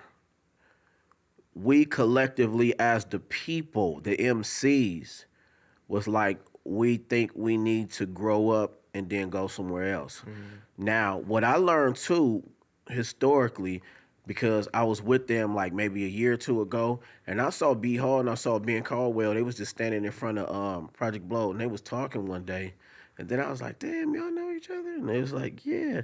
And then B Hall looked around at me, and she was like, oh, y'all thought y'all was doing something. She said, but I was working my magic behind that because I knew what y'all was doing and I helped facilitate it. Like a real mama. And that really blew me away because we thought we was leaving her. Because she was all these rules and all We that. gonna So say we thought fuck we was whenever like, we want. We get that part. Yeah. we getting the fuck out of here. We grown now. We do what the fuck we want to. But actually, her and the owner, Ben Caldwell, shout out Ben Caldwell, they had been talking in the back, and it's like the elders should do. And I was like, when I saw them and she told me that, it really blew my mind. I was like, damn, it's a level of ignorance that's just like, we thought we was doing something, but it wasn't really like that. They passed the baton. Hey, my kids is about to move out. They think they just coming over here. You make sure you take care of them. You don't gotta let them know that I know you, but make sure they good over here. So the good life and the Project Blow is essentially the same thing. It's like his baby. Yeah, it's just the place has changed and the name changed, but it's the same thing. But some good lifers aren't Blodians and some Blodians aren't good lifers. I just interviewed Open Mike Open Eagle. Mike Eagle, he ain't from the good life. He Right. from Project Blow. And we were just chopping it up about this, and I'm going to ask you the same question. Kind of what you referred to earlier the other day. Me and Suspect were on a news stream with our good friend AD, who's also, he's been around the LA hip hop scene for a long time, put in a lot of work, and is very successful. But he had never heard of Project Blowed. And why do you feel like people under a certain age in LA, even people that are presumably like him outside, haven't heard of the Blowed, and what changed and what happened? Because there was a time anybody that's around my age or even a few years younger knows what the fuck it is. And one thing I want to say is there's been many times throughout me doing this podcast where people from LA will say, about Freestyle Fellowship and Project Blow because they think like, oh, you're into LA underground rap, whatever, you must have knowledge that goes that far back. And I'm like, I'm from the East Coast. So to me, that's like an era that I don't really know that much about. And I think part of the problem is that it didn't survive the transition to YouTube and social media as well. There's just like, you even telling me about that documentary, I didn't know that. So like, I remember even when he told me like, this is where my dad is from, et cetera, and I tried to search it up, it was like, I found some dope stuff, but it wasn't as much. It wasn't as well documented. Now, I remember, I don't know the guest that you had, but Necro. Okay, so he spoke about it, and then I watched that, and then I was like, I'm the one told him. I was like, you see this interview? He said, yeah.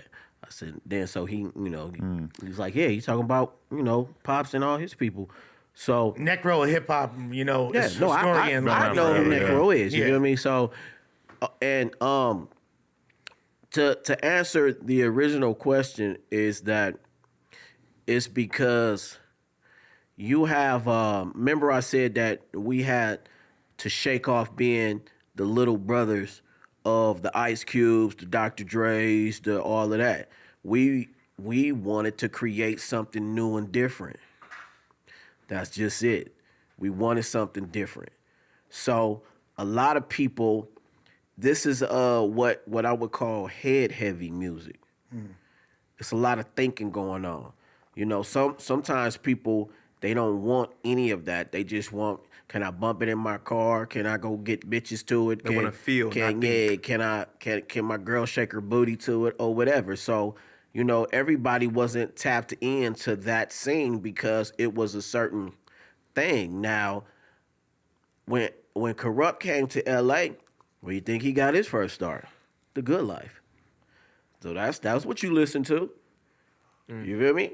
So it, you know, Everybody know Volume Pistol- 10, I was gonna Pistol say, Grip Pump. everybody know that song. All right, like, so it is stuff like that. This is what make our movement so dope, is that we have a lot of bit of everything.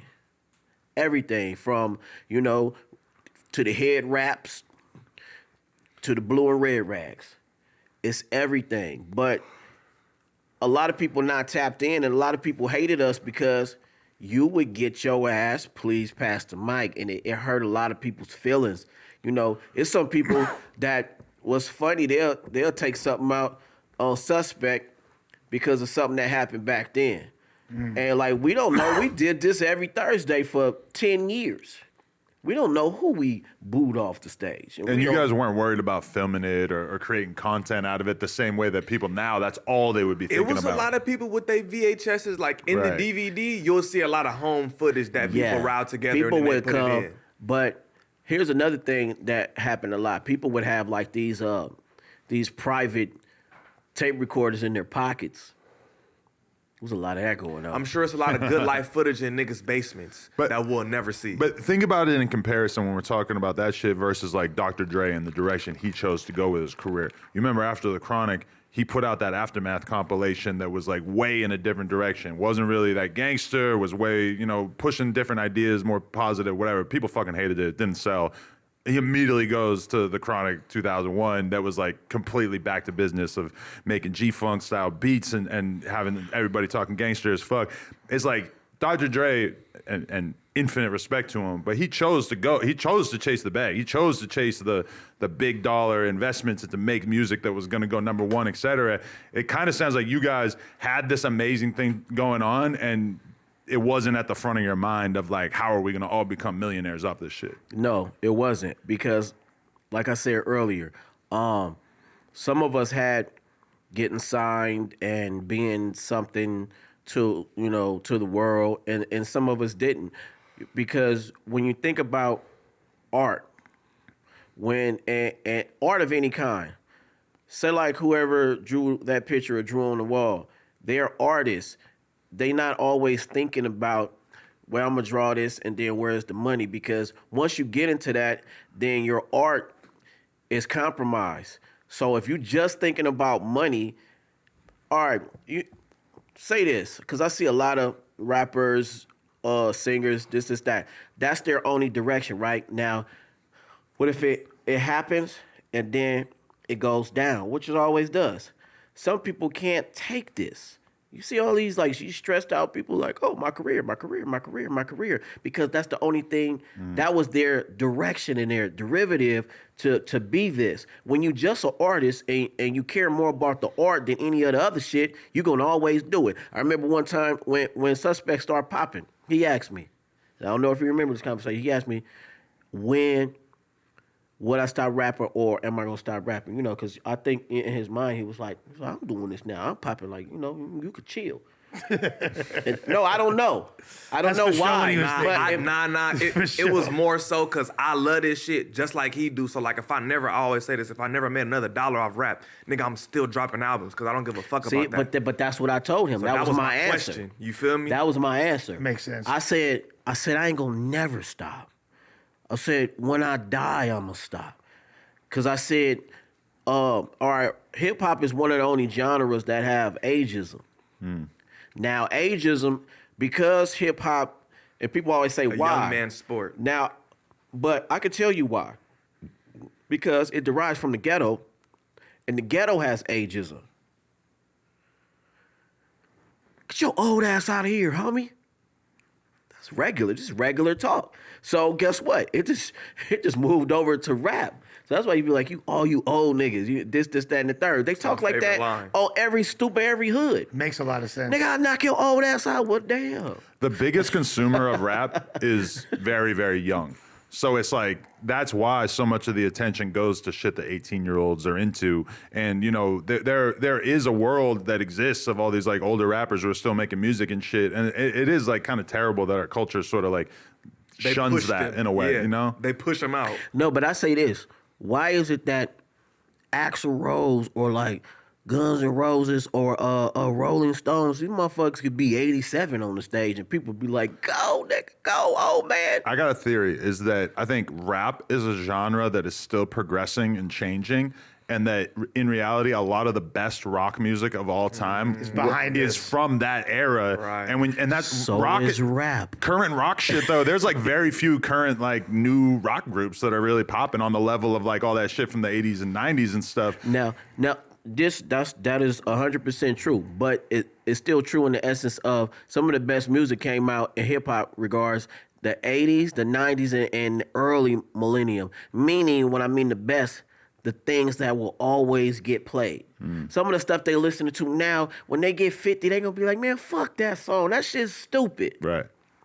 Facts. You feel me? They're not classics. They're microwavable. But we still listening to Doggy Style and shit like that. And there'll be like a rapper you like, and you go look at their Spotify, and you'll look at their top 10 songs, and you'll fuck with like the first 3. And then by the time you get to the 4th or 5th most popular song, you're like, damn, I ain't even heard this. Like, Right. I like this guy off of like 2 songs. And then he got like 400 songs that I really don't give a fuck about. What size shirt you wear? XO. Okay. Since we was talking about something somebody said on here, booyah. We got them Project Blow joints. Fire. You feel me? One for you, Let's them Project go. Blow joints. You feel me? Fire. What I'm you lit. talking about? Let's go. Hold on. I ain't had a baseball tee in a minute. Yeah, that shit is tough. I got right you. there. I got you. You said XL though, right? Yes, sir. Booyah, right here. Look. So, and tomorrow we got our 28th anniversary. I don't know when this air or whatever, but tomorrow at the Los Globos, we got our 28th year Project Blow anniversary show Really? that I will be performing at, and a lot of other of my comrades will be there doing their thing. That's for you right there. My dog, Lush, thank you. feel me? Thank you, big bro. And you know, like I say, so you know, let me just say this real quick though. You know, I don't know what's going on, this, that, and the third, but one thing you should never say, do never say fuck Project Blow. Period. I don't care who, what, when, and where. This ain't no, you know, this ain't no beef, this ain't no nothing. I'm just saying because we take this is our life. It's like if I said something about somebody's hood, right? Now, if I say fuck so-and-so, you know, fuck the 30s, fuck the 60s, guess what? The 30s and the 60s, they gonna come and find me out, no matter where. 2 years later, they gonna be like, man, I seen that interview. I saw you said fuck the hood. You feel me? And because of certain rappers that's involved in what we do, sometimes people think they can jump out the window and say crazy stuff. But one thing that I won't stand for is nobody dissing me, my legacy, my homies, my friends, you know, the thing that I built my life upon. You know, I'm not gonna stand for that. So, you know, and some people say, you know, one of my homies, my craziest homie, we was watching the thing, and I'm talking about my craziest, like, you know, from Project Blood, from the street. And he was just like, he said, you know what? He said, cool, you sitting true. He said, now's just a time to educate them, you know? And when he told me that, I just looked at him, I was like, this fool saying that, you know, all right, like, I ain't gonna, you know, jump out the window or say nothing crazy or nothing like that. But another flip side. He did retract his statement, too, by the way. He did retract it. Publicly? Not yet. That part, but I'm see, pretty that's sure. what I'm seeing, and this is what I'm saying about public and private. Like, you could say something, say like how I made the analogy. Say if I said something and I didn't say it to the people, I said it to their son, right? They dad from 30s, and I was like, yeah, fuck 30s. But then, you know, I tell the dude, I say, you off camera, I say, yeah, oh, man, I apologize, boom, boom, boom. But guess what? The 30s don't care nothing about that, because it was a public statement. I still got to talk to the 30s. You know what I mean? So I'm just saying, like, these things, And I know sometimes it's out of ignorance. And what I mean by that is ignorance only means to not know. Misinformation. To not know. But what my mom used to tell me, ignorance is not an excuse.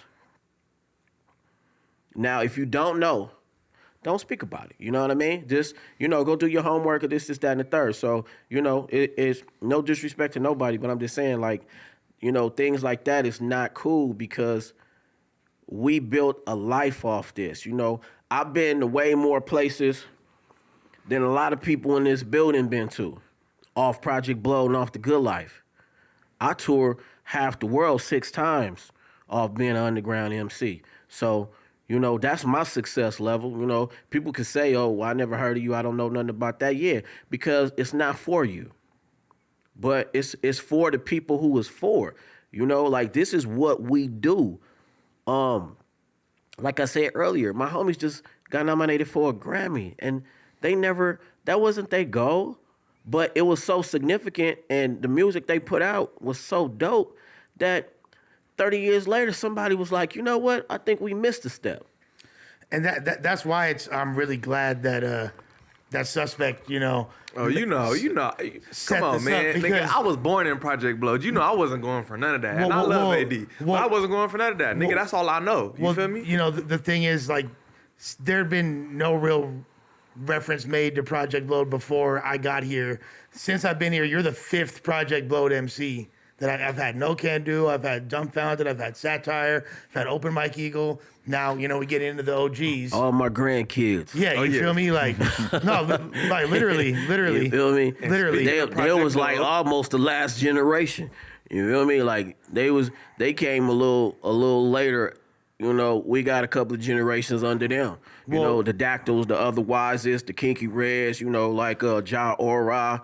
You feel me? Well, and people talk about we were talking about the Chronic album. Mm-hmm. If you are tapped into Project Blow Folklore, the original Chronic album is Ganja K. And that's what inspired it. It never came out. So it's like there's so many layers to this. We could talk about it forever, but I think we're just about now at the point. 1997 is the day of the Rap Olympics. Mm-hmm. Okay. The day one of the greatest humans was born. You and the homies are at a battle. You're battling you battled Eminem that day. You know what I'm saying? Yep. And at that moment, you get a phone call. Oh shit, my water's about to break. I'm about to have a big head ass, funny looking baby boy. Facts. So, to set up that story, one thing is this. At that time, Eminem wasn't nobody. He was just 97. A battle rapper. Away. Yeah. He was a battle rapper. No, but this is where he got his deal. Right. Haha. This is where he got his deal. And he'd be like, how'd the loser get a deal? Anyway, we get it. I'll get in that later. Anyway. But so he wasn't nobody at that time. It was just, all right, remember how I mentioned Sprite battles and battles of this, that, and the third. So they had a 5-member team. We had a 5-member team. We had a posse battle, a group battle, and then we had a solo battle. So, okay, so the solo battle is Eminem and then my little homie Otherwise. Boom. So that takes off first. And then the other homie, Imperator, a Rhyme, he was in there. He like one of our OGs from The Good Life and from Project Blow. And I used to battle him at the mall back in the day. And then I met him at The Good Life again. It's like, oh, so that's why I'm saying, like, you will see certain people. So, we had a couple of people inside the battle, but it ended up being Otherwise and Eminem. Now, Otherwise, to give a short story on Otherwise, to me, Otherwise is probably the best freestyler ever. It's a bad man right there. And I mean, kind of like with ease, where you can see people be trying hard as hell. Like, he'll just be talking boom, boom, boom, boom, boom, boom. And it was like, damn, you put that together just like that, And of course, he looked at us the same way, yada, yada, yada. But because he had a lot of teachers, but still, just naturally, as I saw Otherwise, it was like, nah, I think too many people could be here at freestyling just going back and forth. It's not too many, Of course, we're going to give him competition as we always did. That's why he got so good. But so he's battling Eminem. 1-on-1. Boom, boom, boom. It gets to the finals. Boom. Now, otherwise, at that moment, why I say that night, he wasn't at his highest, and he still beat him. You know, because we was, the big homies, we in the back like, nah, you got to do better. You got to say, oh, nah, that ain't, like, but he was doing just enough. So he won, boom, the 1-on-1. So that's otherwise versus Eminem. Did you think Eminem was great at that time, though? Great, no. You didn't think it was that great? But you No, thought he was all right? good. Yeah. He was good. How shocking was a white rapper in that environment? It was like, We had, Okay.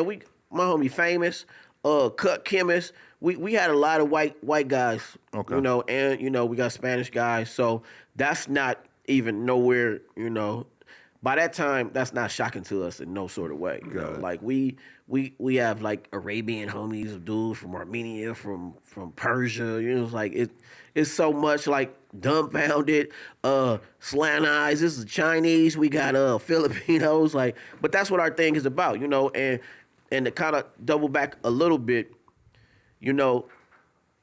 it's like saying, would you say fuck Rocksteady? Would you say fuck Zulu Nation? Even with the shit with African about it, maybe you might.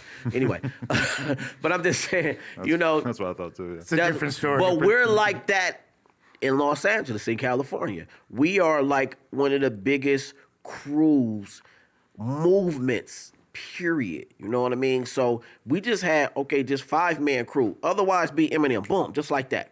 So they give them some money, they give them a watch, and like some bottles. So you throw in this watch, you take us all to the bar. All the homies that's in the group that's about to battle next, and we all, congratulating, high fives, like, yeah, you did that, man. So we drinking. All right, was like, all right, group battle. We celebrated, otherwise beating Eminem. All right, boom. Now, right before I get on the stage, baby moms called me. She was like, you need to get here now. It's like, what's going on? I'm about to have this baby. It's like, okay. I said, I can't leave right now, but I will be there though. But I can't leave right now. We was going back and forth on the phone. I was like, all right, boom, hung up. Then boom, we go do the group battle. Now the group consists of, on their team, it's Eminem, it's Wordworth, Thurston Howe III, Questa Mad Lab, and Juice. That's a fucking hard-ass Okay, team. all right. You right there, like, and you don't know him, look him up. Juice is another one of probably the best Crazy, freestylers ever. crazy. Yeah, Juice is crazy. On our team, we have 2 members of Freestyle Fellowship, which is Peace and AC Alone. We have 1 member of CVE, is Riddler. We had Otherwise, who at this time was still from Hip Hop Clan. And then we had me. I was in lead. I was quarterbacking and coaching. So, boom. But only because they chose me, not because, you know what I mean? Like, yeah, no, they was like, yeah, cool. You captain the team. I was like, all right, cool. So once they told me that, I was like, this is crazy. So what happened was, boom, they gave us a mic. They gave me, and the only person that I knew outside of Juice, but, we had been in battles and stuff with Juice, so, like, I was like, yeah, whatever. Questa Mad Lab, he had a single out at the time. 101 Things to Do with Your Girl. There you go. So I said he's the most popular one. So I'm about to attack you. So they gave me a mic, and they dropped the beat, and I just ran over there, right to their side, like this homie with the camera. I ran right up in his face with the mic. And this is where I know for a fact that transition Eminem to that rap god style he be doing. Because remember, hi, my name is, hi kids, would you like to come to something with that? Oh, that's how he really rap. But then all that, I did that on them that night. I Uzi they whole shit up. You feel me? Motherfucker, he was begging for me to stop and shit on the mic. And then I'm using the words freestyling, the shit he's saying. I'm using it against him, boom, the crowd going crazy, da-da-da-da-da, do boom. So I think Juice was their team captain. He runs on the side to talk to AC, and he was begging him to get me to stop. And we're like, what is your problem? Oh, he was like, it's not supposed to be like this. We were supposed to pick names, titles out of the hat, and this. It was like, so why y'all guys didn't tell us this before? Like, they gave me a mic and they dropped the beat, and we didn't know till right now that y'all had rules. But it wasn't. It was just because I was destroying all of them, saying everything freestyle and going crazy on all of them. It was like, oh no, this don't even look right first round. So he went over there. He begged us to get me to stop, yada, yada. I stopped, boom. So he was like, okay, now it's supposed to be topics, boom. You get all right, you pull a name out of the hat and then we rap about this. So, okay, then we did that second round. I believe it was Red and I think Wordsworth. You talk about, rap about space. And it was like, oh, they think we rap about space anyway. So this is easy. Boom, second round, done. It didn't ever get to the fourth and the fifth round. Now, it's two stories. The second story I just heard later, because, you know, they doing the book on a couple of homies, and I got one coming out too. But, like, Wendy, they be telling it now, like, they had something else going on after that, so they had to cut it short. But we was out there for, like, at least an hour or two. I never heard that story. What happened was they quit. Let me say that on record. They quit. Any of y'all dudes y'all want it, I still got it for you today. You're saying that this is the energy that Suspect was born into? Yes. A humiliating defeat of your opponents? He was born Eminem getting the smoked. day that we slayed Eminem. He was born that day, so he was destined for greatness. Period, point blank. That's cool, and you had no idea how important it was. I did not. And Just one thought it was thing a that I random like body. to say is this, that, you know, I've been seeing a lot of, you know, captions and this, that, and the third about, you know, him with his dad would do this and his dad do that and the dad and all this crazy stuff. Some of the stuff is like not even true, like remotely. But one thing as I like to say is this, like, I'm proud of this dude because he never used who I was. Me and him, up to this very moment, we tried to keep a lot of anonymity because he got his shit, I got my shit, like, and sometimes it don't need to mix, you know? If I need to go do something, you know, people didn't even basically even know. It's some people who know me that didn't know this was my son. A lot of people finding out right now, you feel me? So I'm proud of him because he never used that. He got to where he got to by himself. So anybody thinking that it happened because of me and who I am, no. Not a Nepo baby. This, I look, could have easily At went all. to Project Below and called myself Lil Him and rapped every Thursday. Listen, this influenced him, of course. Now, it gave him fuel and propelled him, yes. But he never, you know, he only called me for advice. You dig? But even some advice, he just do what he want to do. You dig? So he always navigated through this thing by himself. Now, I'll say this, too. You know how people say, you know, you shouldn't go to jail, this, that, and the third. The best thing that happened to him was when he went to YA. Because he met the dudes who he ended up coming out with. You know, one of them was Jabba Loke, or, you know, Snoop artist.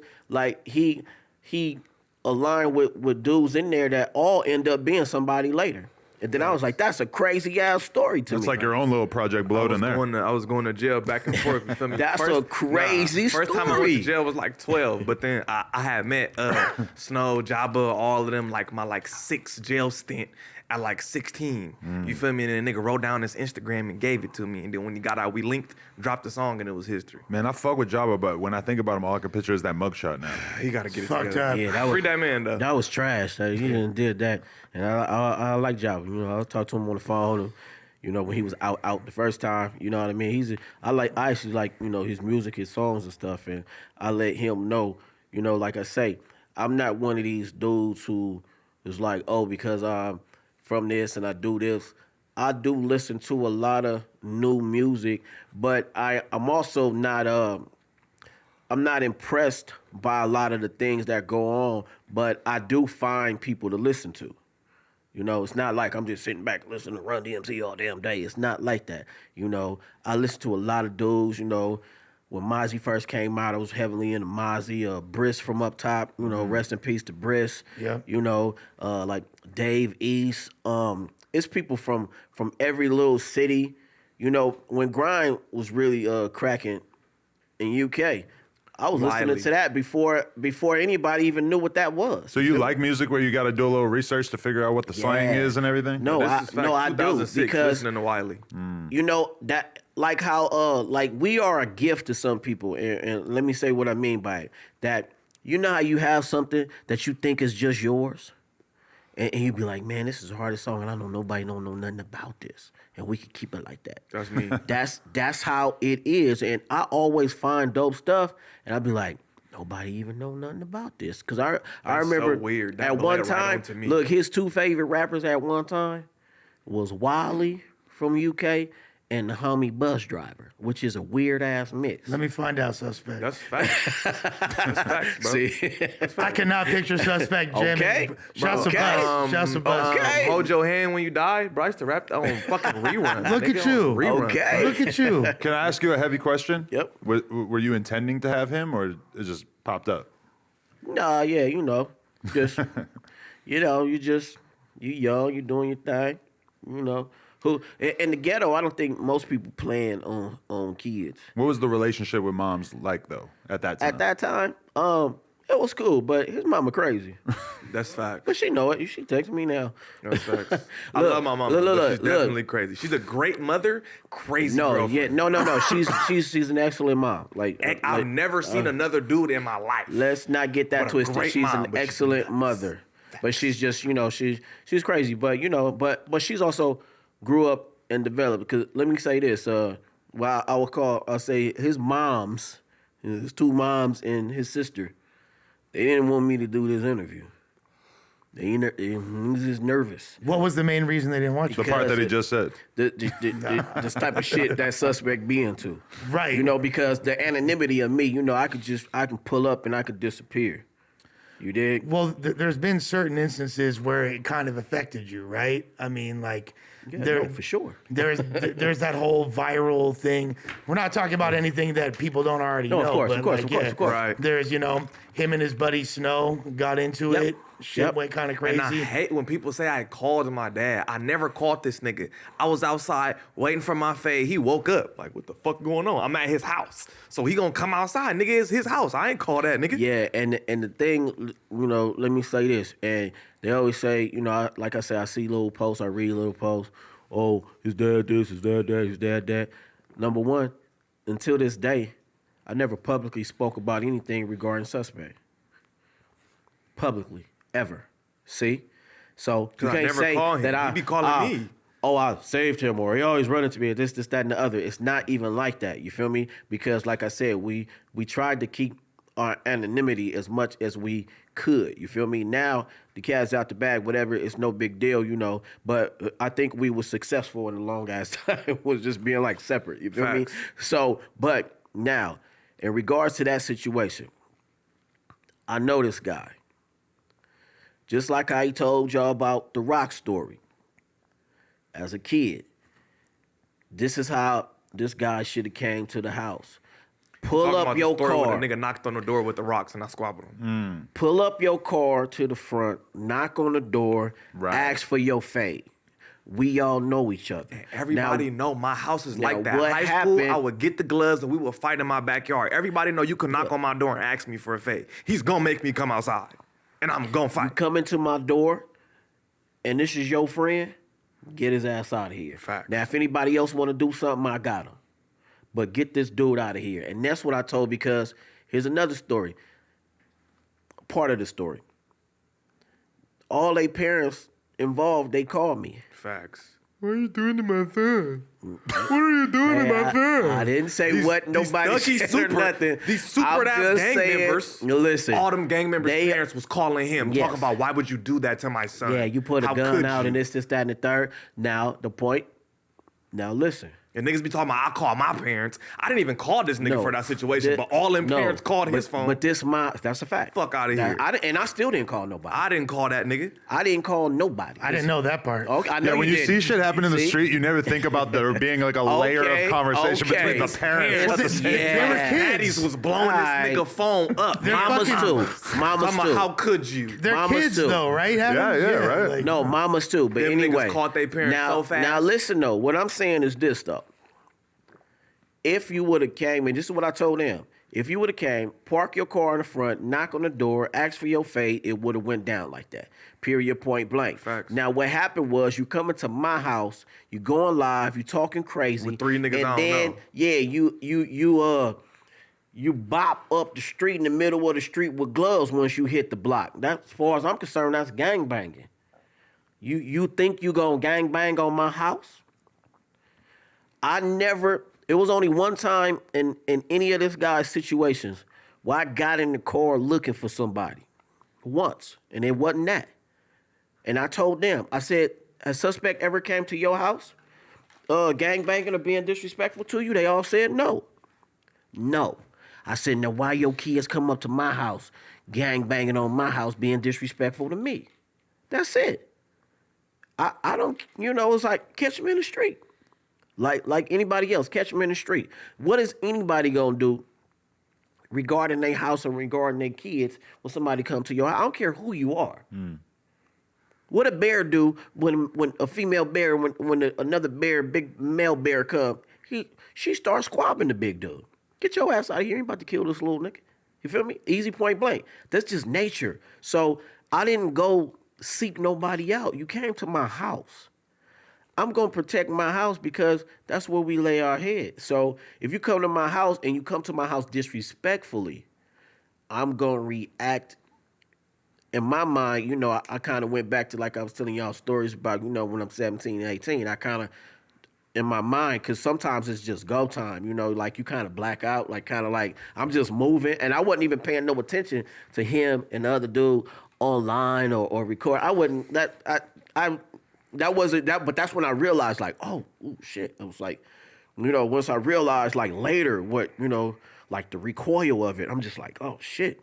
I said, I need to be 600,000. I need to be careful. probably more now. Yeah. No, I saw one that had some millions, but my point is this though. That's one time where I had to realize certain things. I would have to approach it different. Then, I also try to tell him, and I tell them other people, like, when we was in the street and we doing dirt, ain't nothing to record, because you don't know what's going to happen. I don't even record fights, because Nigga might die. All right, you get knocked out and hit the curb. And you're also a protector by nature. I mean, just to put it in perspective, not to like derail this too much, this dude jumped in front of a punch when someone was trying to fire on me one time. Okay. Like, literally. Like, so you're a protector by I ain't gonna nature. lie, I was brought up by all soldiers, bro. When niggas be looking at me like, why this nigga so violent? It's not even I'm violent, bro. I'm just raised by niggas like this, like 10 of them. No, and he was also all right. So like if when suspect is on punishment, when he getting punished, it was so many different things I used to do with him, but he was Right, 300 bars. look, he not even I can't even call him stubborn. He's a different sort of thing. It's like, how people say, I always say this about him. I say, when you put your hand on the fire and then you be like, oh, that's hot. He is going to just raise it up a little bit. I swear to God, and just see how long he could hold his hand there. That's what type of dude I'll learn he the is. lesson, but just a little Yeah, that bit. part. It's just like, I'm just going to hold it a little higher, but I'm going to time it. I can do this for 30 minutes. See, it's like, damn, dude. You're finna like, see what he can get away with. that's like, why you like that? Like, no, I swear to God. So it's like, when you're a parent, you freestyling. You don't know what to do. You feel me? So I used to discipline him in so many different ways. Like, I remember, of course, regular whoopings, taking gadgets, all this. But two of my favorites. Okay, I was about to say, two of my favorites that I had to realize, like, I'd rather just try to teach you a lesson, but not in a way where, it's brute. I want you to learn through the lesson. Sometimes I would get them to read books that I needed them to know. I'd be like, yeah, just read this book and just tell me about it later. This how I hit y'all with the 12 tribes of Israelite on the news. But see, it also made them. This is a lesson inside a lesson. I was making them smarter. So you could be ignorant and you could play a fool in the rap scene, but I know how smart you really are. Facts. Because I made you this smart. You know, the reading, everything. All right, here's another lesson. When you get kicked out of school or you get suspended or something, as soon as he walk home. The gloves is on the line. I used to hate that shit. The boxing gloves is on the line. When I'm in the principal's office and they call him, I'm like, I know when I catch this bus and I get to the crib, them boxing gloves gonna be on the porch and we finna get down. They on the line. It never failed. This how I got quick, nigga, my dodging skills. No. I'm like 16 and this nigga in the fucking back lifting weights and shit. I don't know if y'all can see, nigga strong. No cap, nigga, for years. And that motherfucker lifting weights since I can remember. And I had to squabble this nigga every time I got in trouble. And I got in trouble like 4 days out the week, nigga. When he got tired of, we was fighting, for sure. For sure. I remember the first time I even thought that I was finna be on some street shit, nigga, and came home, nigga, red attire, nigga, punched me into the bushes. No cap. Really? Punched me into the bushes. What was No your impression cap. of what he was wearing at that time? Or how do you remember this? I ain't like it. is that basic enough? But that's my whole thing I'm fascinated by is like you're sort of raising him around all this music. You're a little bit later in your life, so you're probably trying to stay away from the street shit. But then Still you gravitated toward the streets. But you see him talking crazy on songs and getting closer and closer to the street shit and everything, and that's what's making him popular musically. Yep. So that's got to be a weird thing for you to try to have a balance there. I think it was because I was already going to jail before the No, rap. it was. Yeah, Rap he was. saved So me. it was still like now one thing, all right, growing up in the Crip realm, and then to see my son start like claiming bloods, like that, I think that was my first reaction. I think I wanted to bang on him like a Crip. Wrong side. Yeah. Like, Carl, what is you doing? Like, you know what I mean? Like, I don't even think it was a son. Like, maybe if he would have came like, I was around the corner up with 30s now, I would be like, yeah, is that right? You feel me? Like, let's go over there and see what's up. Like, let me talk to you boys or something. I think I was mad. Like I think the old gangbanger jumped out of me and was like, nigga, take this shit off, nigga. Like, you ain't gonna be wearing that shit in here. I remember throwing that shit in the garbage. Facts. I used to go get custom shit made at the swap meet and he'll throw it away. Wow. I like, not in here. But, okay, flip side, it was the area in the school. So that's usually how it go. Like, you know what I mean? Like, what area you in, what school. But another thing that, I probably didn't like, and then, he ended up learning later was that, all right, the school is in that area, but you not born and raised in that specific area, so you still an outsider of an inside situation. So they still gonna treat you a certain way. Facts. Because you're from an era where you're from is like literally where you're from. That's where you posted. And then I pop up at like that 13. That shit changed a lot. And I pop up at 13. You feel me? Type Yeah, shit. so- It still be like that. Niggas No, it do. already have relationships. by No, the they time know I each popped other's up. mamas, cousins. They're all family, actually, because that's how gangbanging actually starts. It's a neighborhood thing. And all the boys who used to play Pop Warner or whatever, they all know each other. I know your mama used to go with your sister, da-da-da-da-da-da-da. That's how it starts. I've seen 1,000 times where dudes come in from different neighborhoods and some of the homies just never accept them. Because it's like, who is you? I come from an era, like I say, I'm born and raised in my first area. Born and raised. I seen everybody come and go. Up to the age of 13, I saw it all over there. So I knew who fought who. I knew who stole this from this person. I know when this person got put on. I know when this person went to jail, came out, every single thing, because I was in that area. So whether I'm in, I'm out, everybody know me. I remember I used to see my boy S-Bat all the time, once I got older, and he'd be like, yeah, come to the hood, homie. He said, no matter what, nigga, you always one of us. And it's always just ring in my head, just like, damn. Because sometimes, once you wiggle away, you don't even be thinking about that no more. So, I would go over there just you know, what's up? You know, kick it with my homies. Not like being on the stoop. I've been like, to a Broadway I'm hood gonna day. get shot. Yeah, I took him. This is a funny thing. I didn't know if you remember that. I took remember. him to a hood I day. didn't know I was at a hood day, though. one day. It just And was then like jumpers I and just shit. thought later, I was like, what the fuck I do that shit for? But it was cool. You know, it was like in South Bay, like in Torrance or something.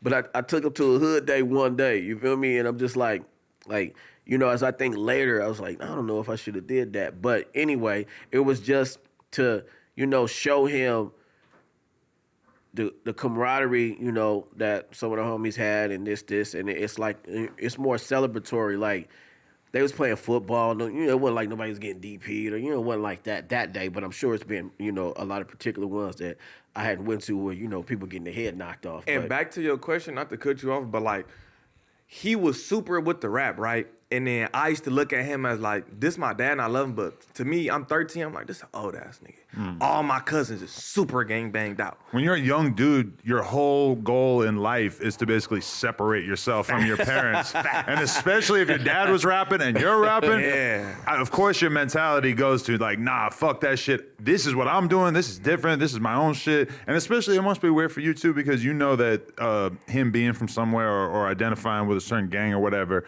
I mean, it's very, very difficult for a guy in his position who's talking crazy on records to not be with somebody, right? Yes.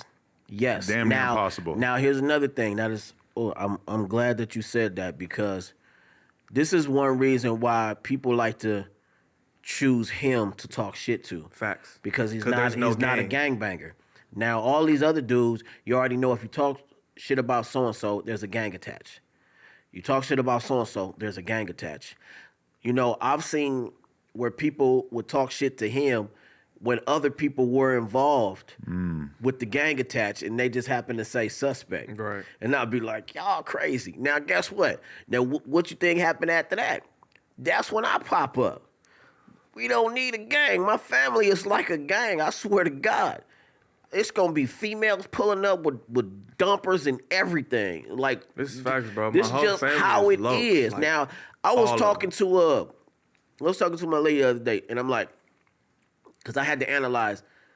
First, I was thinking, this is how I was raised. And then I was like, damn, not really. But all my mama used to tell us is that take care of your siblings. That's it. It wasn't like we was pulling up on people. Me and my sister started this, because I look at how my family is now. We'll pull up on your mama. We the pull up gang. Facts. Niggas As pull a up on family your though, granny. not as a gang, as just our family. If you fucking with one of us, like we gon' roll somewhere. But me and my sister started that, because I had to realize. I said, what? I said, how this even? Because my brother wasn't like that at all. Like, don't involve him. Pacifist. He was like, don't involve me. I don't got nothing to do with none of that. But I remember. So me and my sister, since I was born, we always fight. But nobody else can fight her or fight me, because we gonna fight. You feel me? So I remember she would always call me. This is how it all started. She had always called me. Oh, I done got into this. Dudes, come over here. Pull up over here. I'm at the nail shop. This bitch with a nigga talking shit. Do. So I'm pulling up everywhere. You know, youngster, pulling up everywhere. And that's how it all started. And now when I look at their generation, I'll be like, it started with me and my sister. This whole, you know, because my sister, you know, she was from the gang too. Like, officially, she was from the gang too. So my sister Generational. was gang banging out there. You know, she cribbolette, you know, Jerry curl, corduroys. Big bandana rags and pictures and shit. Facts. When it came to him and rap, did you just let him figure it out, or you like teach him? No. Yeah, nah. No, like I said. Well, he that's why used I to said- rap different. He used to damn near have a Project Blow type Well, style. at because- first. Facts. Now- That's what I wanted to do first. I had to find myself. Let me say this. Number one, he didn't rap. I He made beats. Facts. I wanted to be the background nigga. I wasn't the same. Like Especially how when I you're am a now. kid. Yeah, I was like 12, nigga. Yeah, you're 12. You kind of I want to was fade in the shy. background because you don't know who the fuck you are yet. Facts. No, and then so after that, so It's like when I met you. and I'm sure y'all, if y'all looked it up, I'm sure most people know it was the cypher. So there's a cypher with me and some of my partners. 2 people didn't show. And then so he taps me on the shoulder because I remember he told the story, but it was slightly off. Facts. He tapped me and he said, "Pops, let me rap." Then I was like, man, get shut your up. ass out of here. And then he tapped me again. He said, "Dude, I got a verse." I said, "Nigga, you know where you at? Like, who you with? Like this?" He said, "Let me rap." Then I said, "All right, nigga, cool." If you want to embarrass yourself, go ahead. I said, "Rap, go ahead, do your thing."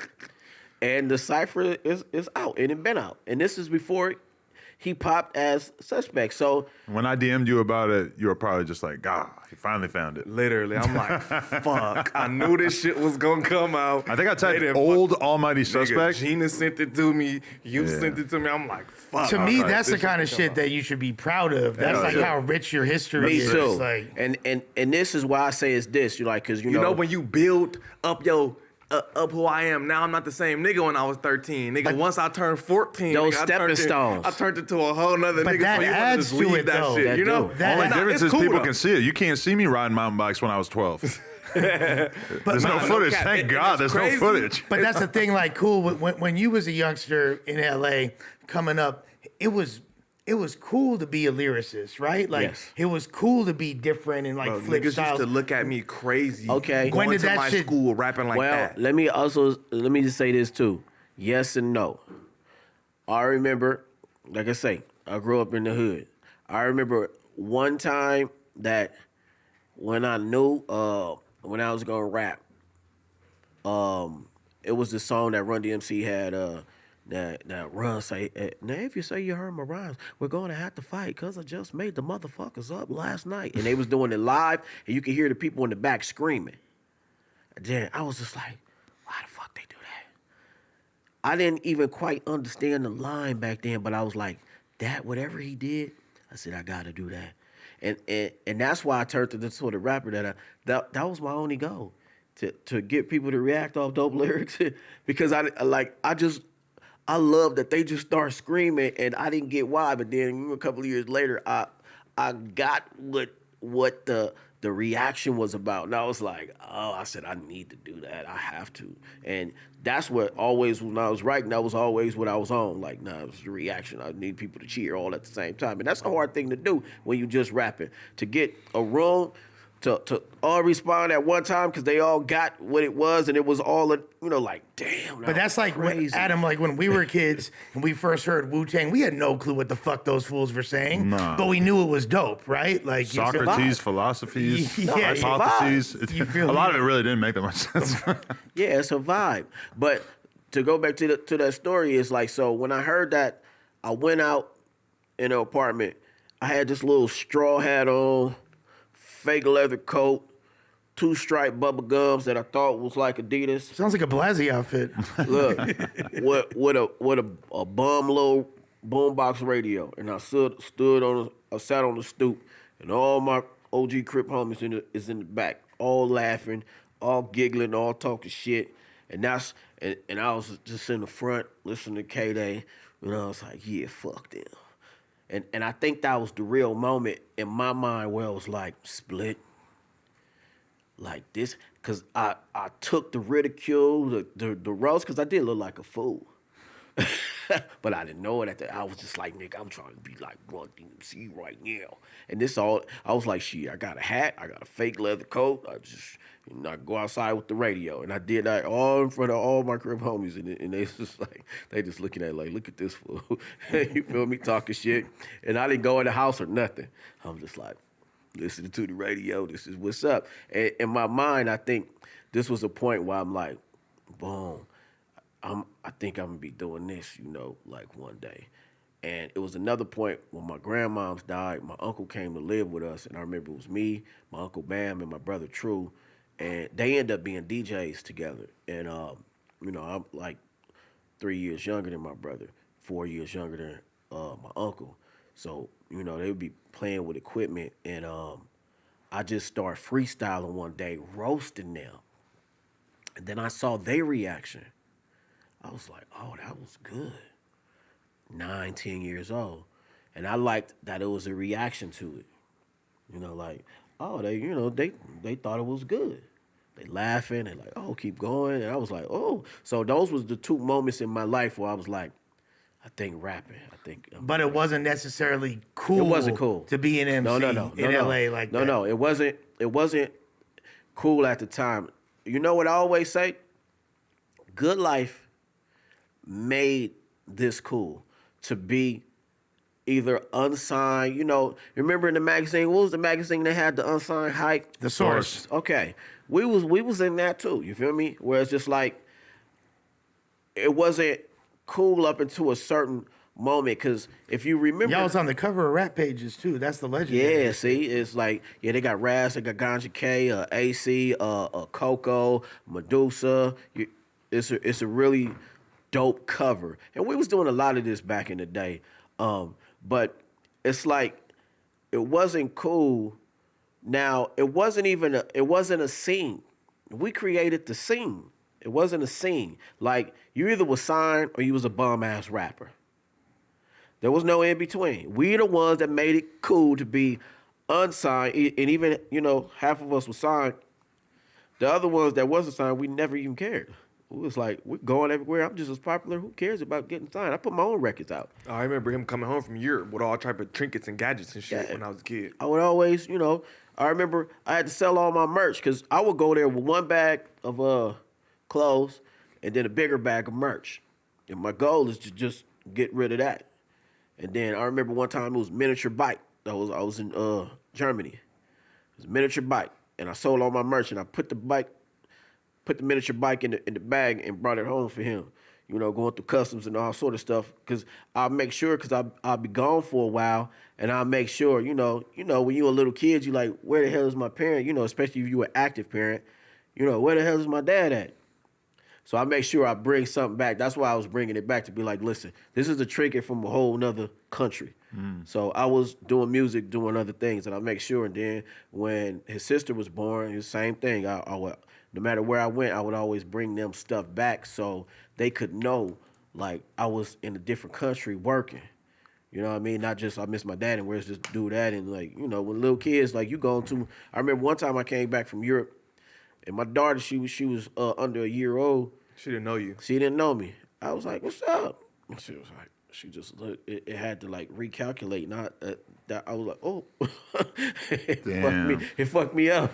That's sticking for Adam right now because he got an infant. He fuck. Yeah, but I've never left for more than like a week, but that shit is intense. Yeah. Actually, she left for 3 weeks, so that was kind of wild. But we're on FaceTime every day, so it didn't feel that far. See, now you got FaceTime. now you got FaceTime and stuff. You can, you know, back then it's just like you just gone. Facts. You know, she didn't know. She just looked at me and it like, for like a minute, it broke my heart. Like, damn. So there was a interview that came out like a couple days ago that we were all talking about in the group chat, where basically Akon was talking about Nick Cannon, and he said that in order to be a good dad, it's not that important for you to be present, basically, and saying that making it to their recitals or whatever isn't that big a deal. And we sent it in the group chat and had a good conversation about it. I was kind of shocked by that, because to me, being around for that kind of shit is super fucking important. Like, what was your attitude on being present in Suspect's life, and how would you sort of rate yourself as a father looking back on it? When I wasn't touring, no matter what, I'm always there. You know, I remember, say like me and his moms broke up. They moved like to Sunland, and you know, first I didn't get to see him, you know, for a little while. We went to court, all the stuff, but then, you know, it turned back around, and I knew it would, because I used to tell his mom, I said, you can't raise, you know, one of these boys. And I'm a whole fucking demon you know, child. By the but, time you know, I was 12, she I was just like, tell her, take from 'em. my family, I was like, no, I said, these boys, I said, you're going to need me anyway. And that's eventually what happened anyway. Everybody already knew that, because I knew what was up. Anyway, so I would drive, you know, it would be Wednesday, you know, or Tuesday. I would drive way from 117th and drive to Sun Valley just to pick them up from school, and then take them to the library, take them to get something to eat. I was like, nah, I'm gonna still do what I can to be active as possible, no matter what. You know what I mean? No matter what's going on. Him and sister, same thing. I'll always, try to be available and be present. And I think, the difference is, and I also wanted to mention this. This is why some people don't like him. Because, they always say his dad this, his dad this, dad that. Some of these people don't have dads. And they're envious because he have a dad. And then, okay, if they do have a dad, he's an old geezer.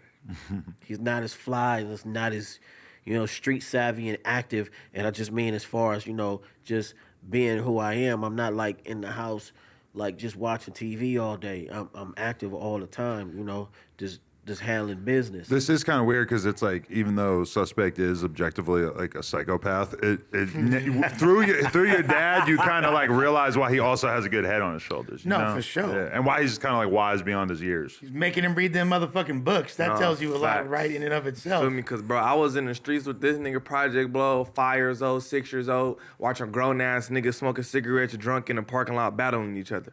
Like, you feel me? All of that shit. I was around all that shit so I can remember. I grew up with all niggas, you feel me? Besides when I left and dipped off with my mom and my sister, when I was with him, we outside and we with niggas, for sure. Well, it's kind of funny, too. It's like, he's had his rap beef, and even you, in recent years, have a very notable rap beef. The Talib Kweli situation. Interesting. Which wound up kind of spilling over into Project Blowed as a whole, like kind of lyrically running train on Kweli. Like, Beefing with him, you gonna get the rest of them niggas mad, and they just gonna. What year are we talking that you were this is beefing with like him? 2 years ago. Oh, yeah. I mean, I believe it or not, I was a big Talib Kweli fan when I was younger. And it's pretty wild seeing like damn near everybody I know beef with him on Twitter over the past few years, even though I think he's banned on Twitter now. Yeah, he's a clown. I'm a huge fingers. I grew up on Black Star and Kweli and all that. We always listen to the Black Star. Yeah. Black Star classic album. There is no, it's no debating. That is one of the most classic hip hop albums, ever. Facts. But that still don't take away from what sort of dickhead that Talib Kweli is. All you have to do is go read his old Twitter, and then you find out why people get into it with him, or he get into it with people. He say anything. He got these 5 names that he gonna call you if you don't agree with him. Racist? Homophobic, racist, bigot, like Nazi. And it's just like, and I seen him do it 1,000 times. Like, as soon as somebody don't agree, you just throw one of these. However it fits you, then it's, you're a Nazi. Because I can't call you. It's like, no, you're homophobic. And it's like, you're a bigot. It's like, shut your ass up. But it's like, how he is, okay, how this whole thing started was this. Basically, we had a mutual fan. I wasn't even using my Twitter at the time. So the mutual fan added me inside the situation. And he says, well, that's funny because you didn't do that to Rifleman, right? So it's like, well, damn, I was like, I don't even know what this topic is about. So I read it, a little bit. And then, so my first response was that, look, I don't know what you guys are beefing about, but I would appreciate if you leave me out of it. I don't know how better I could respond. So then Talib, he'll tweet and he'll, say, who the fuck is this? Well, I don't know this fool. And then who you talking about? What he do? Well, I don't know who he is or this, that, and other. So it just kept going like that. And I just kept saying, please leave me out of it. You guys can go back to your own conversation. Just don't at me. I said, and we good. He couldn't do that. He kept, and the more he kept retweeting, it just got badder and worse. It was just like, what the fuck? Like this, now you're going crazy. So he's known for digging himself a hole on there, bro. He dug himself to a hole in the corner. It was crazy. So they did him such a favor when they banned him. No, they did, because it cut down beef. Like, he has the record of the most diss tracks against him in hip hop history. Go look it up. Anyway, so it's like wild. Maybe that's he get kicks off this. But so when he was saying he didn't know me, this, that, and other, boom. So I just randomly tweeted a picture of all of us in it. Boom, just throw that out there. You know, hugging with drinks and shit. You feel me? It was like, okay, good. Then he's getting mad. He's like, yeah, well, fuck that. You know, oh, you know, so and so and so. Oh yeah, that's my friend. That's my best friend, Mike N9ne. And then I'm like, I said, no, I don't know Mike N9ne. I said, like, that's my bro. You know, I know y'all live together in New York, and then that's another way to how they got real dope with Styles too. Stories. Mike moved out there for a couple of years, and he was a roommate with Talib. Anyway, so Talib thought that Mike was gonna side with him over.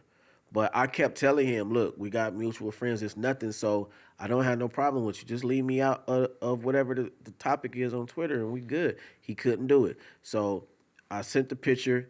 Then I sent another one. Then he was like, oh, you just one of them dudes. You must be dick-sucking Michael N9ne and Planet Asia and Aguilar. They was all on the picture. Then I was like, nah, not even close. He got me fucked up, fool. Like, nigga, I was on stage with this fool, maybe 6 months prior to that. I could have knocked him over the head if that was my intention. You know, we in the back drinking this, that, and the third. So I'm just kind of proving that he lying, and he didn't like that. So then he started getting on the phone. What happened was this. What made me start talking shit back to him was that the dude said, after, I was kind of having my receipts with what he was saying, making it known that it was bullshit. He asked me, he said, he put online, he said, well, didn't you just get shot? And then I was like, oh, and that I didn't like that shit at all. So, because I had shot in the neck, the chest, and the side. You feel me? So We should definitely talk about that too. Yeah. I was finna bring it up because I know this is a long ass interview, but nigga, it's a long ass life story. Fuck it. Yeah. No. Fuck them. That's why I was like, nah, it's, that's hella disrespectful. Even when you're on the streets, you don't be talking like that. Like, and it was just like a year after. It was fresh. It made me fucking livid. So I was just like, oh, it's on. So I was like, nah, fuck all that. I said, yeah, we got beef. We got beef for real. You feel me? I was like, if I see you somewhere, I'm going to beat your ass. Who that sound like, Adam? Then he's like, oh, he started telling people, I threatened his family. No, I didn't. Because number one, if you know me, I'm not even like that. I don't got beef with your wife or your kids. I don't know them. They not on Twitter talking shit. It's you. So he would spin a narrative like that. So, I remember Lush had jumped into it, early on, just randomly seeing this shit. He had got into it, was trying to tell the dude, chill. My boy Smooth had jumped into it, was trying to tell the dude, chill. Oh, I figured you'd be defending Talib Kweli. Fuck you. No. He was trying to tell him, Lush like, day one homie. you need to ease back, just chill. But everybody was telling him Really, that. to be honest, I was defending Kweli in the sense that I was trying to make it so something real ugly didn't happen. And I was letting him know, in the city of L.A., the last person you want to funk that's with what he said. is Ellay Khule. That's what he said. You feel me? I wasn't trying to, like, press his line. I was trying to be like, come on, bro. Like, No, facts. So, all right, so when Ava DuVernay retweeted me. that part, because listen, I was about to get to that. Now, okay, now what happened was I told him after he said that little shit, I said, it's only 3 things that will squash this. I said, we can have a battle. I said, I still rap. We can have a head of fate, or you can make a public apology. And he was like, in your dreams, I ain't doing none of them. Fuck you. Okay. So then, boom. I dropped a little jab. Just diss his ass and put all the tweets up in there just to set the story up. It was like, boom, boom. I dropped the jab. It was like, yeah, all right, well, you gonna do something. I said, because I'm either fuck you up or I just, I said, you know what? People think that you some high and mighty rap god. Lyrical, spiritual. I said, I'll throw a jab out and see what happens. Boom. So he heard it because I see him retweeting about it. So Ellay Khule. So he's making a song about me. And then, oh, shut up. Just rap. Don't you still rap? So he didn't say nothing. Then I hit him with another one. Bam. Slapped him over the head. And so now it's just a big war. Everybody is retweeting my songs against him, and he's talking about like, oh, he's attacking me.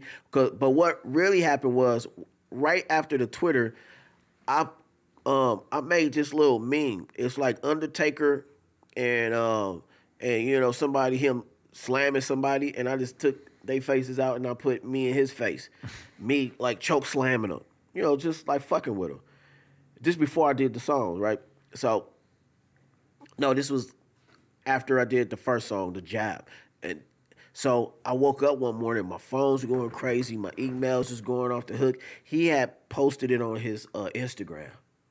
So it turned, he said, this guy's attacking me and my family, and all this bullshit, right? But he put the picture up. I was like, ooh, I said, that was fly. I like how you did that. But he was lying.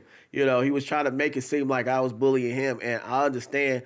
So if you look at his past and you look at mine, you could easily just look at it like that. And I was like, see, he's very slick for that sort of, narrative spin. Like you're the conscious rapper and then I'm like some street thug or whatever, you feel me? Like, so people will look at it like, yeah, Rifleman is fucking with him. Nah, I kept telling him, leave me alone, dog. I don't want to have nothing to do with this conversation. Leave me out of it. But he couldn't. So it just escalated. All right, so I hit him with the 2 songs. His lack of self-control was really on full Facts. display on Twitter in a way that almost no rappers Well, this is like are. literally when he got his shit deleted. It was the midst of this is like the crest of the wave. Because there of was his- some girls that he was going nuts on too, Yeah, right? yeah, yeah. Wasn't that what it was all about? Oh yeah. A lot of them. Now I exposed this in some of these songs too.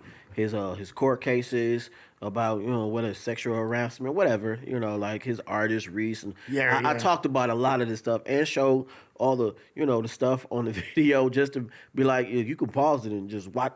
Oh, damn, he said that. Oh, he did that. Oh, yeah. It's a lot of shit. It was just like a lot of information. Because what happened was that once it started, a lot of people started feeding me information about him that I never knew, and I was like, this crazy. So That's the internet. That's This what your I'm saying. first beef in the internet world, huh? Yeah. They gonna DM you, nigga, and And- tell you everything you need to know. The internet always wins. No matter what I talk about here, it will get respun. Everybody think that whatever people post on the internet is the truth. So I already know even from here, it's going to be other shit to Well, here's the thing. He's being real humble, right? Because he's not even mentioning a key part of this whole story. Basically, what was brought up was that, I guess 10 years or something prior to that, there is a brief altercation between Kweli and Ellay Khule, and Khule marked him out. You feel me? But that's what the guy was alluding to when I first got added to it. He said, "Oh, you didn't do Rifleman like that." Now, what it was, it's a real stupid ass story if you ask me. Because also It's kind of funny. It was when no, it is, but it was also when I still was like, man, I don't give a fuck about these clown ass niggas. But so I had a record called California that I was one of the first artists on Project Blow Recordings, which was subsidiary of a thing called Decon. I forget the guy named Peter Bentenden. He the one was putting all this stuff out, but AC Alone, he had the record company, and one of my first projects was album. Well, I'm talking about on the label, not first projects in general. My first kind of like, it's a record in the stores, like it's wax in the stores, this sort of thing. So we were promoting it everywhere. I have flyers for the listening party or something that we had at Project Blow. We happened to be in Sunset, boom. So we all, it was like 10 of us. We had flyers, we passing them out, boom, boom, boom, boom, boom, boom, boom. All right, so I tried to give a flyer to this one chick. And mind you, I'm on the phone with my lady at the time. I just passed out a flyer to her, and she was like, I don't want that shit. And then I was like, okay, that's cool. That's all, just keep going. And then she's like, fuck you. You get the fuck out of my face. Then I'm like, God damn, what is your issue? And then I was like, you know what?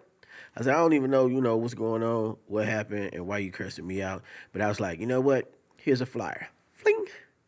And then like ninja started. It's like a ninja started at her. All right, cool. She talk a little more shit. She runs across the street. Who does she come back with? Fucking Talib Kweli. Talib Kweli. At first, he had initially came over the street yelling, talking, being big. And then till he got across the street. And then he got in front of me.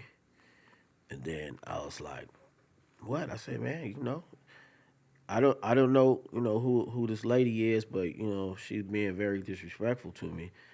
And he was like, bro, first he was do. And I was like, I said, well, since she's with a male, I said, anything that could have happened to her, I said, it can happen to you. I said, so I ain't gonna do nothing to her, but I said, anything you wanna do, I'll do it to you. I said, so if you gonna run her fade, let's just do that. Nah, hug the girl and let's go. All right, that's what I thought, so get the fuck out. So, but I act like I didn't know who he was, and probably vice versa. I was like, yeah, but then when he walked away, I was like, that was Talib Kweli. That was funny. You feel me? But, you know, I had to act like I didn't know who he was because, you know, it was like, oh, what's up, Talib? I'm like, fuck you. You know, some fuck regular you. shit. Now you coming, right you now. coming talking big shit, like, you know, you running across the street, like, who the fuck is over here fucking with my girl? This type of vibe. And then as soon as we got face to face, and I was like, listen, I can't do nothing to her, but I'll do it to you. So what is we doing? Damn, the dude that sings just to get by tried to fucking. No, he tried to just get got tough by. for me. Yeah. He just got by. He was like, no, I ain't fucking with him. So now, a funny thing. So fast forward. So he had a show in Austin, and then that's one of our biggest fan bases out there. We used to be out there like a lot. And some people told me, they texted me, they was like, he's gonna be out here. We gonna all buy tickets and go down there and just yell out your name. Anyway, so I was like, whatever, do your thing. I don't got nothing to do with that. So what happened was, it wasn't a lot of them, it was a few of them. So the guy, he just yells out, he says, so what's up with Rifleman? This motherfucker go crazy. Rifleman, fuck. He went off, because he wasn't, you know, he didn't want to even say my name, like on a record or nothing like that. But at the show, he said it like 10 times and was just talking crazy. And this is about after me. the recent time y'all started beefing, right? Like No, this This is is the before. beginning. This is before. But what year do you think that this might have been? When you got into that interaction with him and everything? 2005. 29. No. California? No. That's like no. 2005. When the flyer thing or on the Twitter? Yeah, when you got into the argument with the girl and then he showed up. Like 0506. Oh shit! So it was like 15 years Yeah, later. You long guys time. get into it on Twitter. Holy shit! All right. Right. Yeah, because a mutual fan drugged me into Got the it, conversation, got it, yeah. and they knew something about that altercation but Right. I never spoke on that thing. 'Cause it People was that never nothing people that to are me. like fans of Project Load, that's like part of the lore right there. I got you. I'm And some tapped in on this lore right now. Some yeah. people was It's like the there, No Jumper Reddit. but I never ever spoke about that. If you understand what Yeah, I'm saying, yeah. I never was like, "Oh man, it was just one day." I never said nothing. It was some of my Yeah, I close never heard homies. that story. That That's a great part, story, see, yeah. I never heard You that never story. heard that? And now I know look, every story. some of my best friends didn't even know nothing about that because I never said nothing about it. It wasn't like, "Oh yeah, I poked Talib." I never said nothing. never heard that I story. swear to God, I never said nothing about that. So it had to be somebody that was there, or somebody that was there said something to somebody, because I never said nothing to anyone. You feel me? So I think that's where it all stemmed from. But you know, when he did the show, he kicked the dude out for mentioning my name, and you know, he cussed him out, screamed my name, said fuck him, got all sort of shit, and then had the security come kick him and his girl out, and they paid $100 for the ticket. And I'm like, what sort of idiot does that? Like, I'm not telling no fans to be like, if you like Talib Kweli, don't be at my show. Right. That shit's stupid as hell. I don't care. Like, that's what I'm saying. I don't care about none of that. Now, how it got brought back up was this. Although Drake did do that to Pusha T and it was pretty legendary. Yeah, that's He had the whole audience. Different Drake. story. But we talking about Different Drake, story. though. Very so- different. No, I get that, but that's Drake. But that's Drake. You know, he's supposed to do shit like that. That's Drake. But so what happened was, okay, from this situation, he got my Twitter deleted. So that stopped the argument. So it's like, all right, cool. Nigga, I'm not talking to you. You're not talking to me. Cool.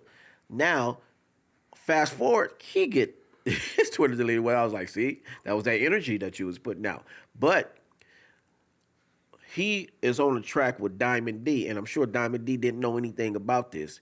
He chooses to diss me and Micah 9 on the track a year and a half later, after I threw my jab and knockout. It was like last year, basically, Yeah, 2021. a year and a half ago or Yeah. something. Like, this was like, some years back. So it's like, oh, so you chose to pick Diamond B beat, and I'm sure he didn't know what was going on, because I added his ass too. It's like, this is what y'all doing. You feel me? But so. And then he put us on the video too, so you could tell he talking about us, because he find clips, and me and Micah 9 at the show, we own the video. And then he tries to allude, because he say, he don't want to say our names because this is that and the third, but he used 2 Freestyle Fellowship titles in the verse. To whom it may concern, something, something, something. So as an MC, you already know, oh, like you dissing. And then if you look at the video, we're right there when he says it, me and Mike. And I'm like, oh my God, this shit is crazy. So this rehashed the shit. We was all done with it. So everybody started hearing about, oh, Talib this y'all, Talib this Freestyle Fellowship, Talib this The Good Life, Talib this Project Blow. So it was like, then the homie 2Mix, he made a post. So that video and 2Mix post brought it all back again. So, but this time, since he was dissing like The Blow and The Good Life, because what happened was he started adding different Good Life and Project Blow pages talking about, oh, you guys support misogynistics, homophobes, racists, Nazis, whatever. But you added people that don't have nothing to do with it, like the daughter of the lady from The Good Life, she has a Good Life page.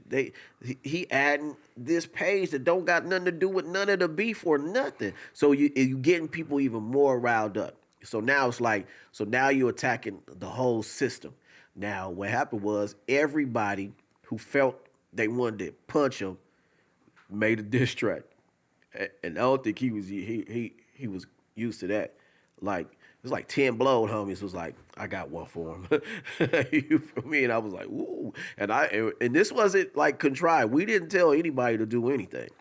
Everybody was like, nah, he being too disrespectful, so I got something to say about it. And then he also thought that Micah 9 would never make a diss track about him, and he made 2. Well, he put Micah in a really fucked up situation. He did. Because obviously you grew up with Mike. Yeah. That's like your A1 day one that you really, really This fuck my with. bro.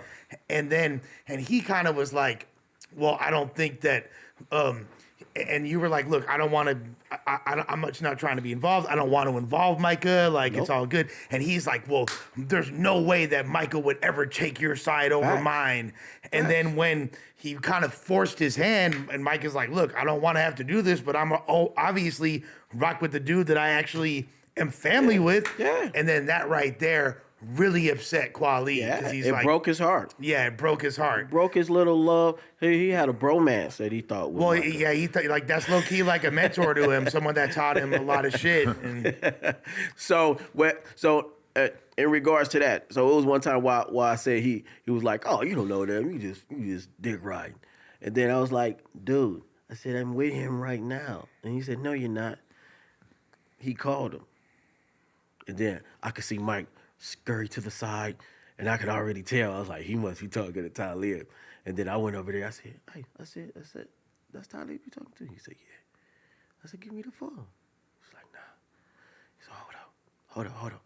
So he's just talking to him, and I could, see body language and all that. And I was like, just give me the phone, because this could have actually like squashed everything.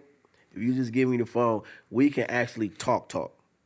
Mike was like, I don't know if Talib was like, don't get that nigga the phone. Like, I don't know. So he's probably saying some crazy ass shit is what he was doing. I was gonna be saying some crazy shit too. That's what I'm saying. We can get to the crazies. We just get right in the middle. So, but what happened was he wouldn't give me the phone, and then after a minute, I just yelled over him. I said, yeah, tell that nigga fuck him, fuck it. And then he was like, he hurried off the phone. So that was another thing where he's just like, oh well. He wasn't lying. Like, I said, no. I was like, why you tweeting at me saying that I don't know him, I don't be with him or whatever? I said, I'm with him now. Like, and then he called to confirm, and yeah, we was right there. We was at the blow. So that was another thing. Now, what he told him was this. He told him, shut me up. And then everything's cool. Shut me up. But the thing is this. I already told him, all you have to do is shut up. Just don't at me or talk about me. You don't need to get nobody to, air quote, shut me up. Just stop adding me and stop talking. You can even talk about me if you don't add me, because who cares? I don't know about that, and I don't care. But if you're talking shit and you keep adding me to every goddamn post, all you need to do is stop that, and that stops the whole beef as far as I was concerned. Because, you know, I think when you add people, you're talking to them. Right. If I'm just talking online and I never at you, like, who give a fuck? Like, you, that's so what? You know, everybody can say what they say about whoever they want to. Long as you don't at me, I don't think you talking to me. You can talk about me. I don't mind that. But I don't want you to be talking shit to me and expect me to be quiet. So he told Mike that's where their problem lied. He wanted him to shut me up, and Mike, it was like, man, I can't shut this man up. And number one, all you gotta do, he told him, all you gotta do is stop adding him. And he said he'll leave it alone. He couldn't do that. So he got mad that Mike wouldn't shut me up. Like, number one, you can't shut me up. But why would you even ask a grown man that about, you know, one of his friends? You feel me? Like, when all you had to do was, in essence, you stop. What year was that? 2019. A couple years ago, yeah. 2019. What year did you get shot? 2018. How did that happen? Because as this story was told, it sounded like you kind of really took a step back from the streets. What led to you getting shot? Well, it's a couple of stories, but the one that I adhere to is that, you know, sometimes you be in places that you know that's not good to be. You know, it's certain places in the city where they like, don't go over here, don't go over there, but I have people everywhere. So, you know, some of my rap friends, they live in some of these places where I would never go if they wasn't with me. You know, like I wasn't dropping them off. I would never go. But because, you know, we do shows, and what happened was he had a show. I was on tour. He had a show, and I had a show, which I think was the first, and it probably happened twice before.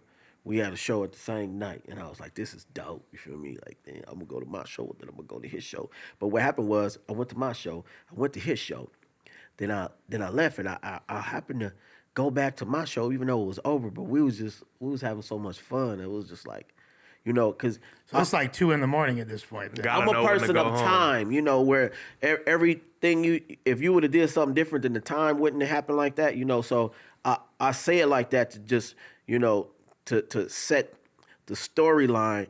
If I'd have just left his show and just went right home, it still wouldn't have happened. All right, now Peace from Freestyle Fellowship, he's with me. People don't know that. Peace was in the car with me. I was taking my boy Chill, Mark the Murderer, home. All right, so boom, which I did 2,000 times prior. Same thing, same all the time. Boom, so I go drop him off, and then so as we kind of rolling away, I kind of see a car in back of me driving a little, you know, crazy, but I think everybody in LA drive crazy, so it still didn't even register to me. Boom, so, you know, I make my way out this area, and then as I turn this way, then the car's still behind me, but, you know, me and Peace is kind of just not tripping. This one thing I tell him, too, is like, I had a burner in the car. Just because you got a gun, that don't mean you won't get it. You got to be ready for the ready of the ready when the ready. So Niggas with guns get shot every day. yeah, all the time. So, but it was, I never, the threat level, I never, you know, it didn't exist. It's like I wasn't tripping. So, boom. You sober? Yeah. Well, no. Probably I a had couple drunk. drinks. I had drunk at the show. Yeah. You feel me? But You're not like throwed up. no. Nah, but we are, me and him, when me and Peace together, it's just like, we just be in a whole other world. We Shouts just to laughing Peace. and just, you know, just talking silly jokes and shit. You know, we was kind of just having fun. You feel me? Me and him, we'll be giggling about all sort of silly shit. So as I turn, so the car, it pulls up to the side and they yell out something. We didn't hear it. So I looked at him. He's sitting right where you sitting, your passenger side. So I looked at him, and then we looked back, and we was like, what? Like, what y'all say? And then they yelled out the game, and then they just dumped out the window.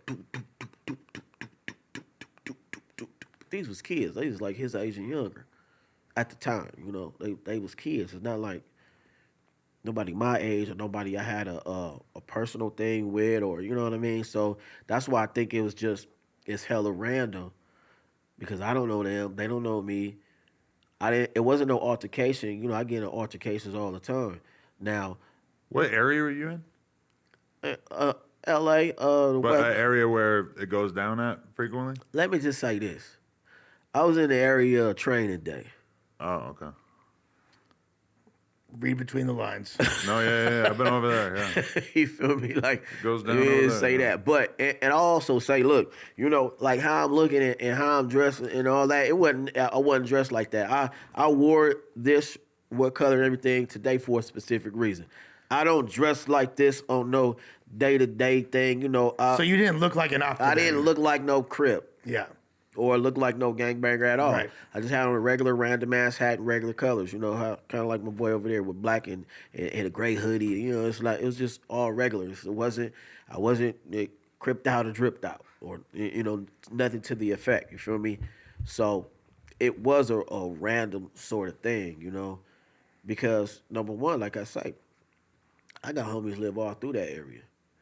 I'm always over there, you know, half the good life or half a freestyle fellowship from over there. You feel me? It's like 2,000 crows, you know, it's like just it's regular to us, you know what I mean? Like, especially when you're inactive, but you always know. It's like if you go, you know, to the zoo, that open zoo in San Diego, you know that there's a certain level of danger. And that's in certain pockets of the city. Now, something just happened to happen. Even I've been going over there for many years, and nothing happened. But that's when you get complacent. It's still dangerous. Certain areas I always stay away from. You know, but sometimes your friends or your family, they force your hand because they live there. You feel me? So yeah, that happened. And How many times did you get hit? 3. Yeah. All vital places. Really? Yeah. So, you know, I got scar kilos from all of it. You know, when people look, they was like, damn, what the fuck is that? Yeah, I got shit. We were worried, like people that like we were very. Shit, I was worried. What about? Yeah, I was curious about how you felt. Like I never talked to you about that. you know, me and my pops is like we just be acting like real hard body and shit. Maybe it's not even an act though. Like that's just how we was raised. Like nigga tell me like niggas don't cry. Like you feel me? So like I was I had just left the show. I'm at like the hotel or whatever because we was traveling. I was on tours, city to city. You feel me? This is like maybe like my 4th stop. You feel me? And I'm in the hotel room, and one of my homies, rest in peace, my nigga Mikey. My sister called Mikey, and then Mikey wake me up, and he like, hey, your sister just called me and said, your dad got shot. I looked at that nigga and I said, bro, shut your bitch ass up, nigga, before I fuck you up. Like, it made me mad, like, you feel me? Because I'm like, bro, don't play like that, you feel me? I was like, bro, you cap. And I go back to sleep. He like, no, like, your sister, like, she for real, like, your dad just got shot. I'm like, bro, say that shit one more time, bro. We gonna be fighting in this motherfucker. I'm like, you know what, where my phone? I check my phone, my shit blowing up. I'm like, oh. You feel me? Then I talk to my sister. And she like, you gotta come to the hospital right now. Dad in the hospital, XYZ. I don't think I left that night. Oh God, I don't think I did. I think, no, I'm lying. I think we left immediately and went right to where you was at, the Beverly Center. Cedar Sinai. Cedar Sinai. That's where you was at? Damn. Yeah, so That's where I was born. I walked in that motherfucker. I see the nigga with like, I ain't gonna lie, people gonna look at me crazy as hell for this. I walked in, I seen he was alive. I'm like, I'm out of here. I couldn't see him like that. Like, you feel me? It might have looked like, oh, this nigga being like, he all in his own world, he think he famous and shit. I went right across the street and shopped in the mall. But like, that was like a distraction. You feel me? Cause I ain't never ever seen this nigga discombobulated ever. You feel me? This nigga like a superhero on my eye. He gonna knock any nigga out. You feel me? So like seeing him like that, I was like, damn. You feel me? So I remember I walked in. I seen him like all tubed up and shit. He was awake though. I'm like, you straight? He like, yeah. I'm like, all right, I pimp off. You feel me? And I just tried to act like I was straight though, but nah, I wasn't straight. Act like it wasn't a big deal. Yeah, But you feel me? know So I what's pimped weird right about off. that whole thing is that I never lost consciousness. I was trying to keep everybody cool inside the hospital. You know, all my family, you know, my friends is there and stuff. I'm talking just like this, you know, and I know that's rare, but what happened was, so boom, as soon as I got shot, you know, so I looked at Peace, and I was like, I said, you all right? And then he was like, he said, yeah, but you bleeding. And then I was like, somehow when he said it, I knew where to go. I was like, God, I am bleeding. And then, so it was like, all right. So I was like, growing up, how I grew up, where I grew up, I always say, if I ever, you know, be there when somebody gets shot, I'ma take control very calmly, because I see everybody panic and then a person die. I see this happen a lot, you know. And it was like, if you just calm down and you just, you know, jump into action, like, you could actually help people. So it was this shirt I used to keep on the steering wheel. So I told him, I was like, all right. I said, I'm about to call my lady and call, you know, 911. So he grabbed the shirt, and I was like, just hold it right here. And he held it. And then, so I'm on the phone, I'm calling, blah, blah, blah, blah, and then I look at him, and I'm like, I say, you holding too tight. He was choking the hell out of me. But I get that he was scared as hell too. So he was just choking the shit out of me. You feel me? Like, just scared. And I was like, I said, let the grip go just a little bit. And then I start getting hot. You know that thing where they like, when you're getting hot? So I start getting hot too. But I was conscious through everything. So I called my lady, called the ambulance. You know, they going back and forth with you about, you know, like on that Ice Cube skit. Who did it? You know who did it? You ain't make it. You know, all this like, hey, nigga, take me to the hospital. I'm shot, nigga. Fuck you. Let me get on. You know what I mean? So the ambulance, they actually get there. You know how they be like, they don't get there in the hood. They got there quick. It was like they was waiting in the alley. They got there quick. I was like, thank God. You feel me? But what happened was, so then my lady came, boom. Now after that, you know how they start ripping your clothes off and all this? Then I realized, oh, you got 2 more holes. So I was like, I would have died anyway. It was like, hold this one.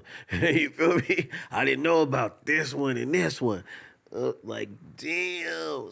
Damn. So it was like a real blessing. That's why, you know, like I got the scars, you know, I had a slight case of the Bell's palsy, which is, if you really want to know, it's 2 things. You know, when people have stroke and then they face jam up. Justin Bieber shit. Right. Okay, yeah, same shit. That's why when the shit happened to him, I was like, ooh, whatever, Right. bro. I got that, but you know, I did a lot of therapy and shit. It's here's an easy way to say it in layman's term. The Conway.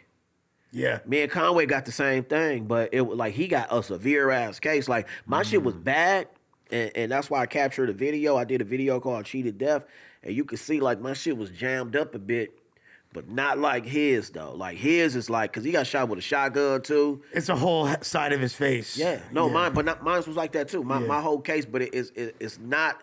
He has a severe. It's severe, and I fucking thank God that it wasn't like that though. Like, you feel me? He can't even close his mouth. I remember that there is at first like you had to reteach yourself though how to talk Goddamn and right. how to rap and all that. Like, I did a project called Speech Therapy. yeah. And that's the way I got through it. I had to,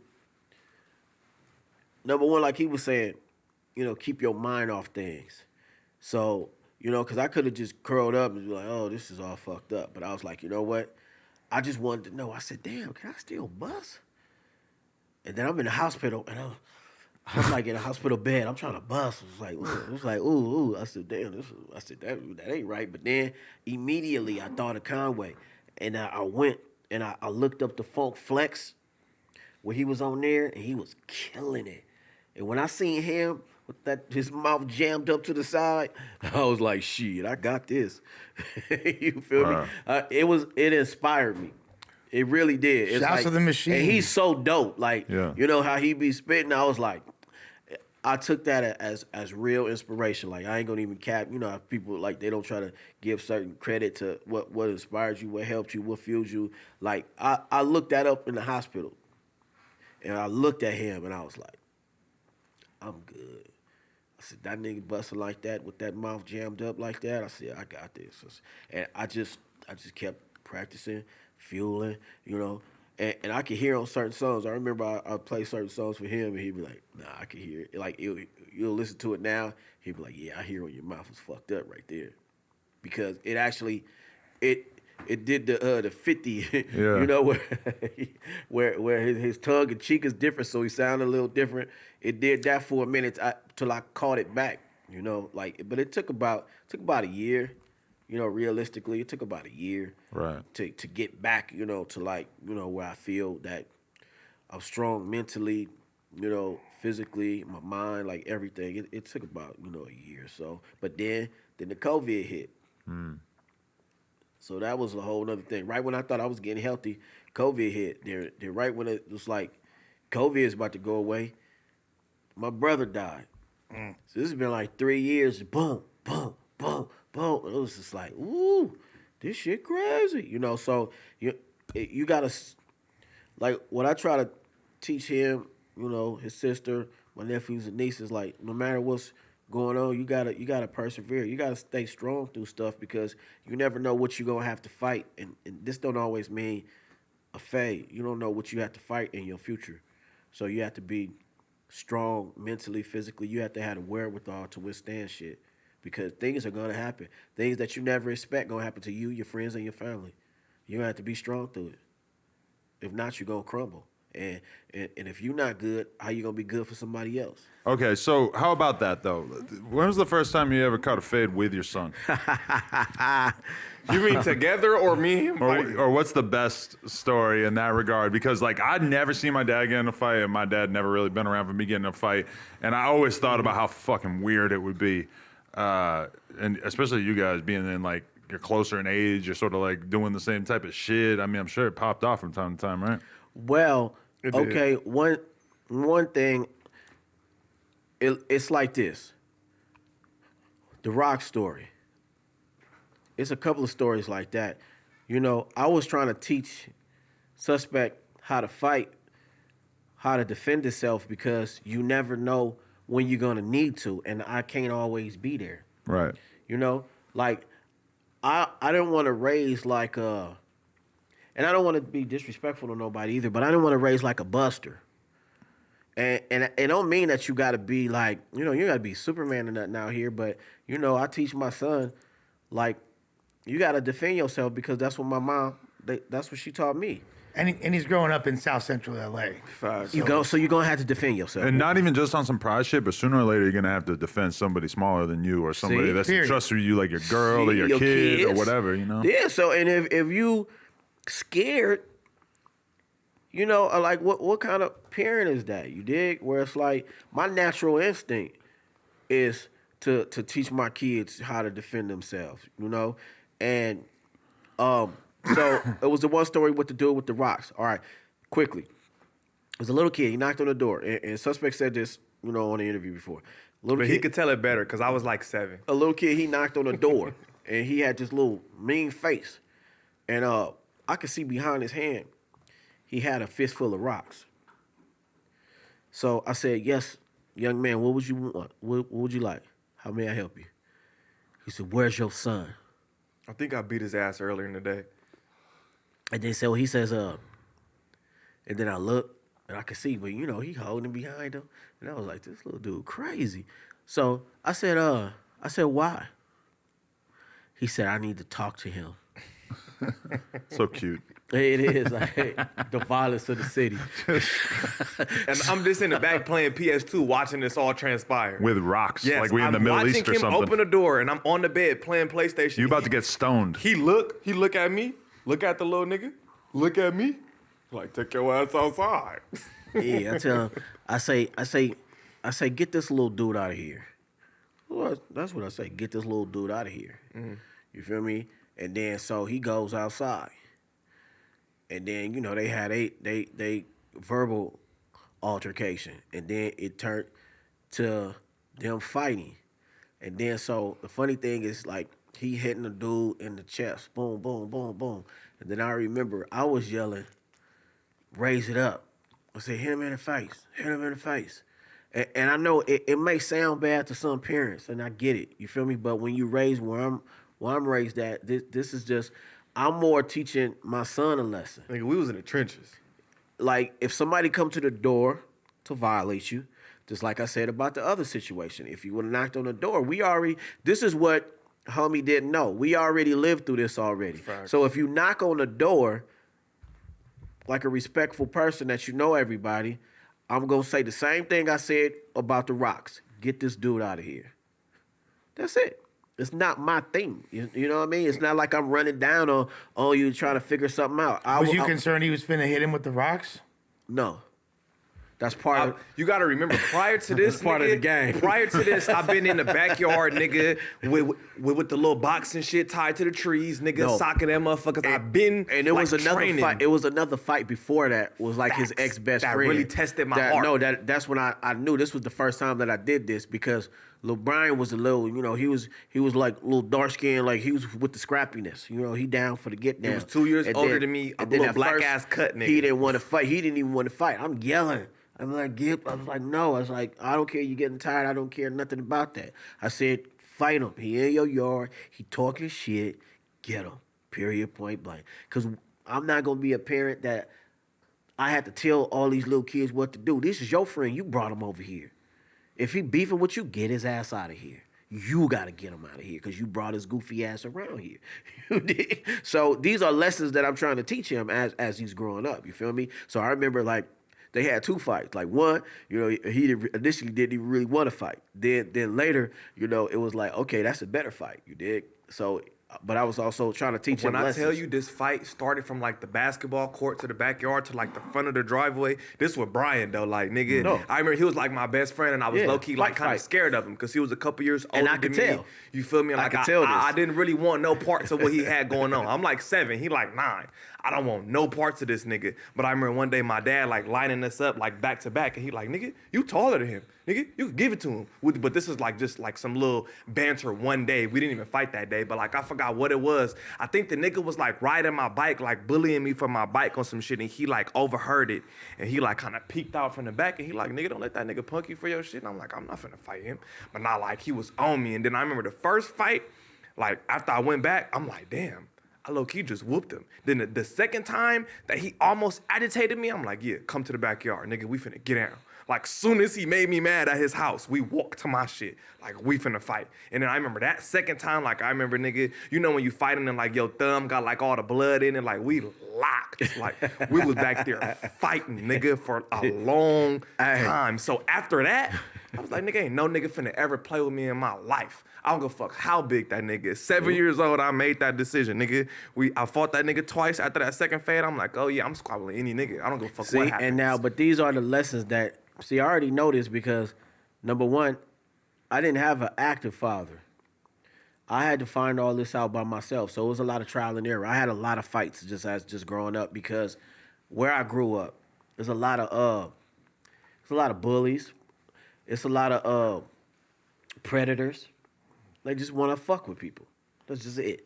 And I had to learn real young because one time I got bullied so bad, but I was real young, you know, 7, 8. And I was with older people because I always hung with older people. And I remember my hair was braided. And then one older homie, he just kept tugging on my shit. Just, And the shit was pissing me off. But I wouldn't leave, though. He was almost twice as old as me, but I wouldn't leave. But, you know, I started tearing up. And I was just like, whoa, I said, I don't like this shit. So, but I wouldn't leave. So I knew it was something in me to be like, even though he fucking with me and I'm tearing up and crying and shit, I said, I ain't going nowhere though. I said, I'm just going to endure. Because I know physically, number one, I can't beat you because, you know, he was like, I'm like 8 and then he's like 15. I'm like, why'd you even fucking with an 8-year-old, you goofy ass nigga? I would never do no shit like that ever in my life. You did? But that was the first time where I was like, I didn't like it. And then so I went to go ask my homie Termite, rest in peace, my homie Termite. I say, Mike, man, I said, how you deal with, bullies around here? I said, what you do? Because, he was like, he was a young dude running the hood at me, like in his age bracket.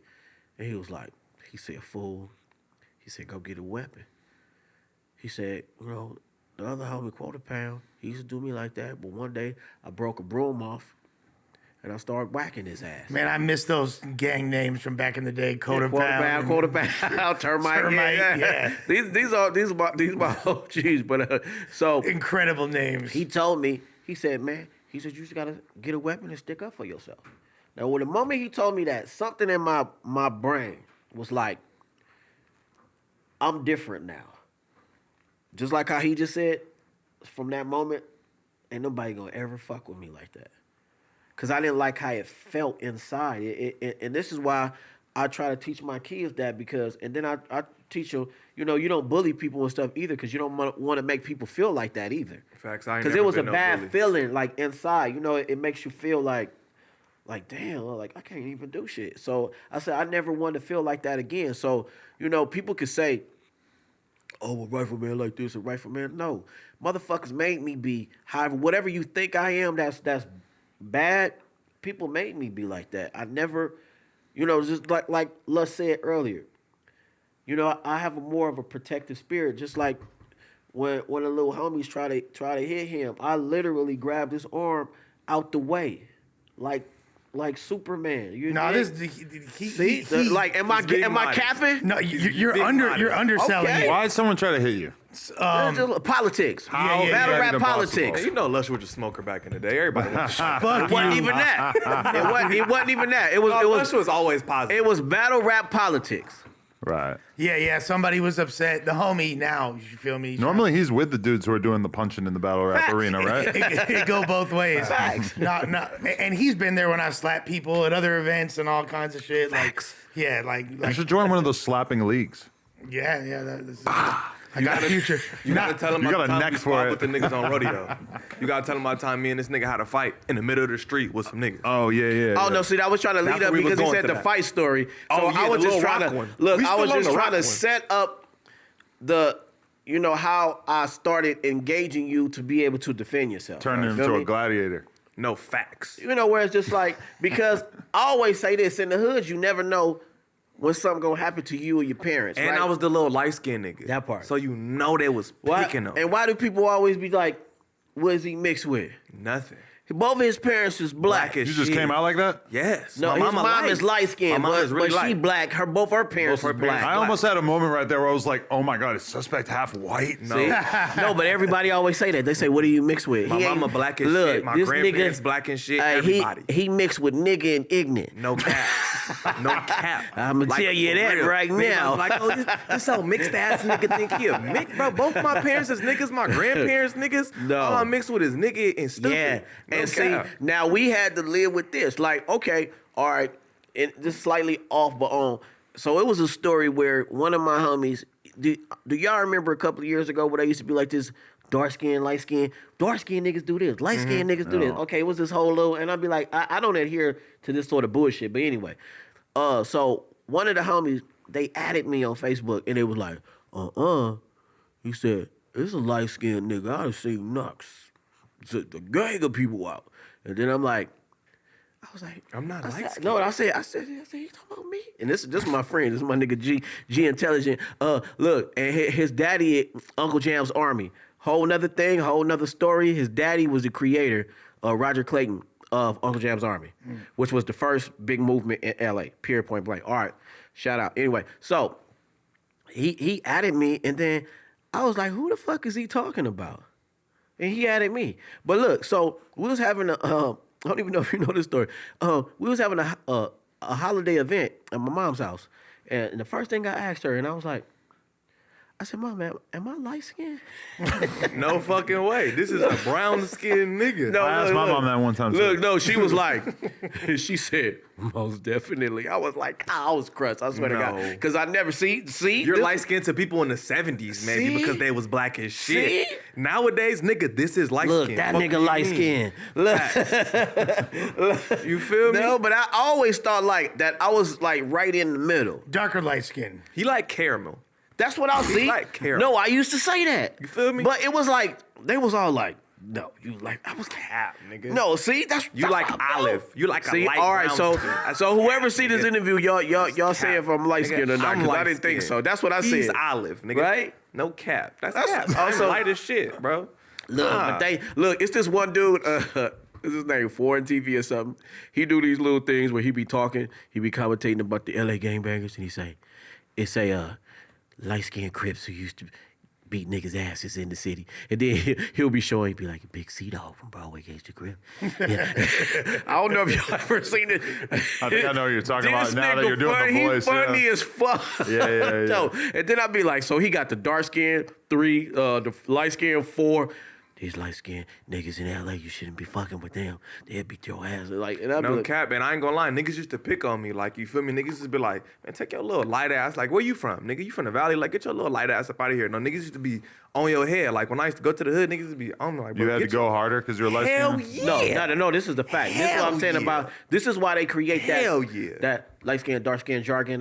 But I don't like that shit. Like, That's anyway. why I'm a hothead like that. And sometimes you got to prove yourself. It's kind of like being a Valley Crip or a Valley Blood. They prove themselves, or like the Overheels from 60s. You 'Cause know, it's a they nice used to be area like, and nah, shit. y'all niggas is rich kids and shit. So they was doing extra to show the niggas on the flatlands that, like, we crazy. So they'll do extra. So No, as a that was light skinned dude, you sometimes have to do that because people look at you and they be like, oh, you a bitch ass nigga. You ain't gonna do nothing. You feel me? No, that's fact. So I used to be like, oh yeah, before a nigga even think he even finna, now you seen it. You said what?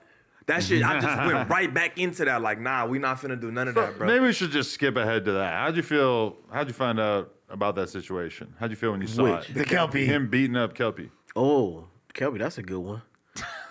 Oh, that bring up so much stuff. Okay. Because, you know, we got to talk about what happened after that. Okay. That was fire. All right, okay. And we still gonna talk about me and him beating niggas up on Rodeo. Right. Rodeo. Rodeo? Oh, Rodeo. Okay. Live place to beat some ass. no. All right, real quickly. What are you talking about? When we had to run down him on Crenshaw? Mm-hmm. What I know where you going, but go ahead. Yeah. Okay. Oh, you want So me to tell that one? how did it start? With the Crenshaw shit? All right.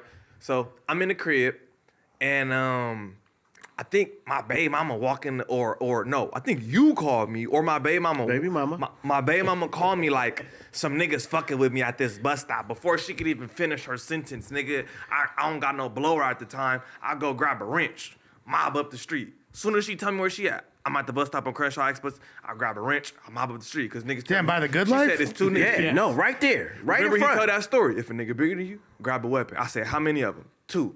I go into the toolbox, I grab a wrench, put it in my pants, I mob up the street. Big ass wrench? Big ass. I'm like, oh, somebody finna get hurt. So I'm mobbing up the street. I'm like 16, bro. I mob up the street. I see my baby mama standing at the bus stop, and I see the 2 niggas. They own her, trying to talk to her like own her, but like extra tough. And Aggressive. she's a child. And these are grown ass men. Like, own her. As soon as I pimp right up. Which one of you niggas talking to my baby mama? Niggas couldn't even let out the sentence. Pink, pink, pink. I'm swinging that motherfucker all on the curb. Hit one nigga, bam, pink, knock him. He fold immediately. Hit him right on top of his shit. Pink.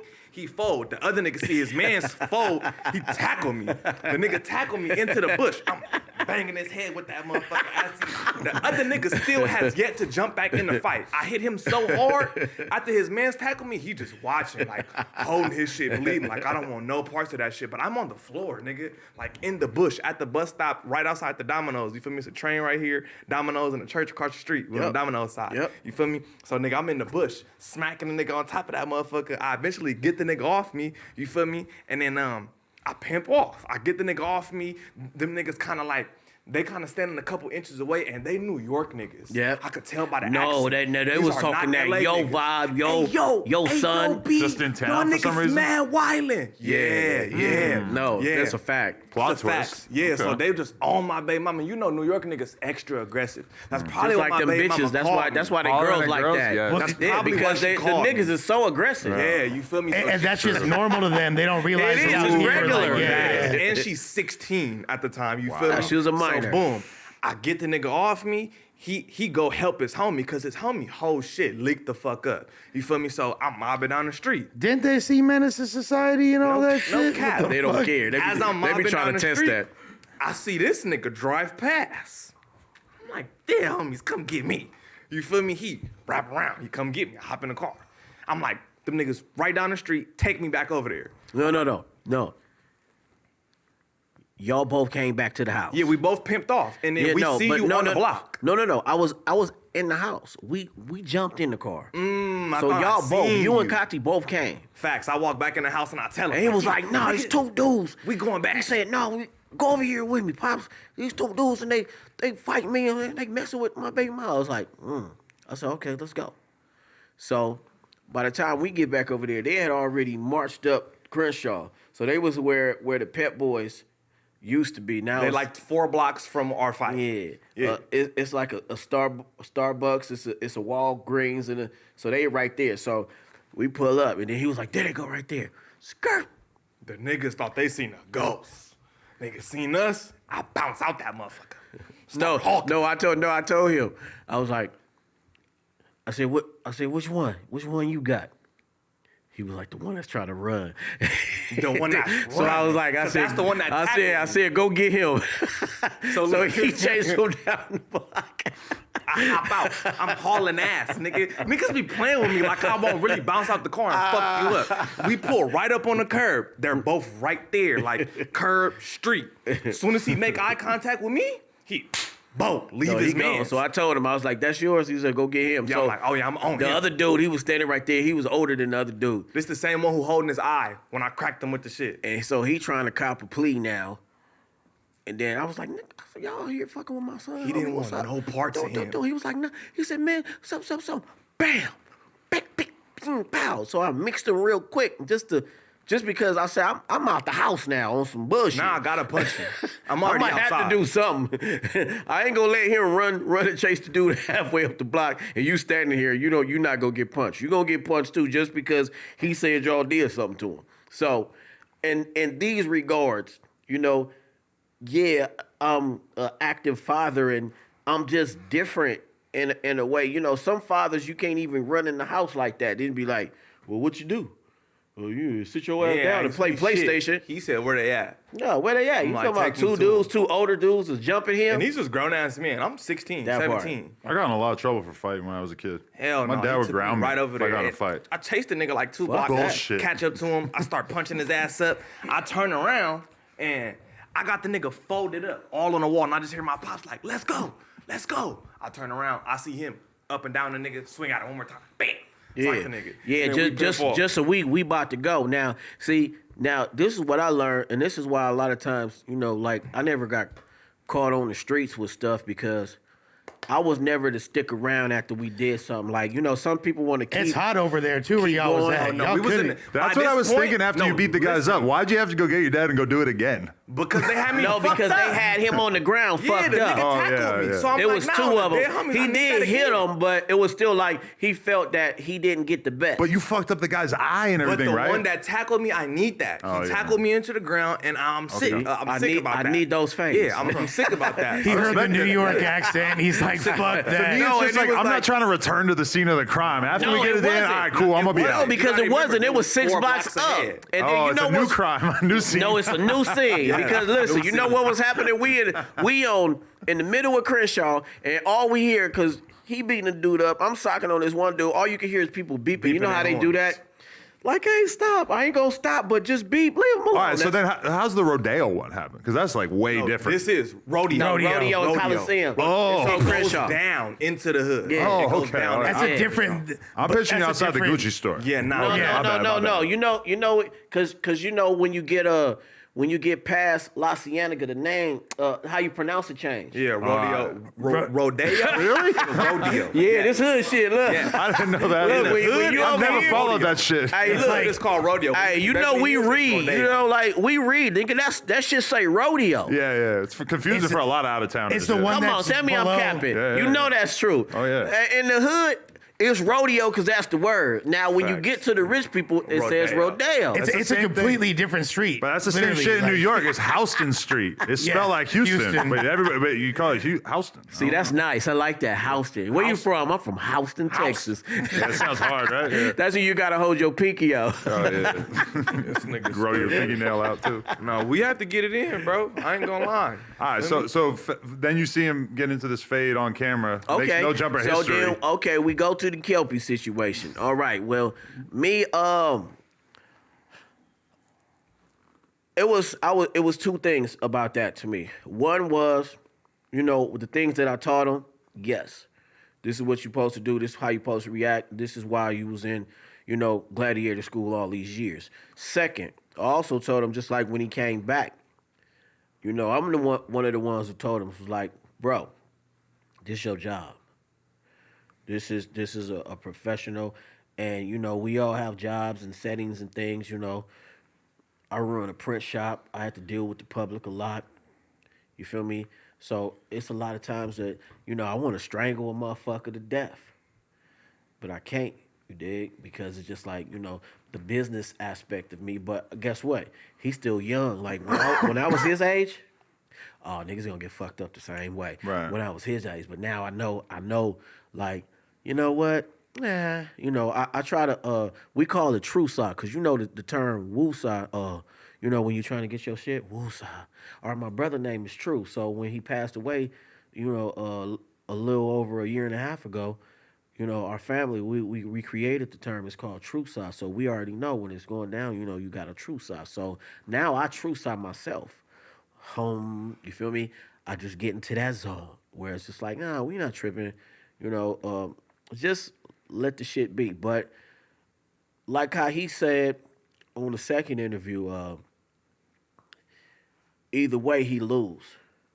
If he don't do nothing, because one thing that y'all got to remember is this. This is Almighty Suspect, the rapper. He not just like, commentating, being a blogger and he's a rapper too. So we can look at the history of Man about rappers town. in the past 10 years, how they get treated, these young rappers. They victims. No matter what. And that's why I was saying earlier, you gotta let these young dudes do their thing.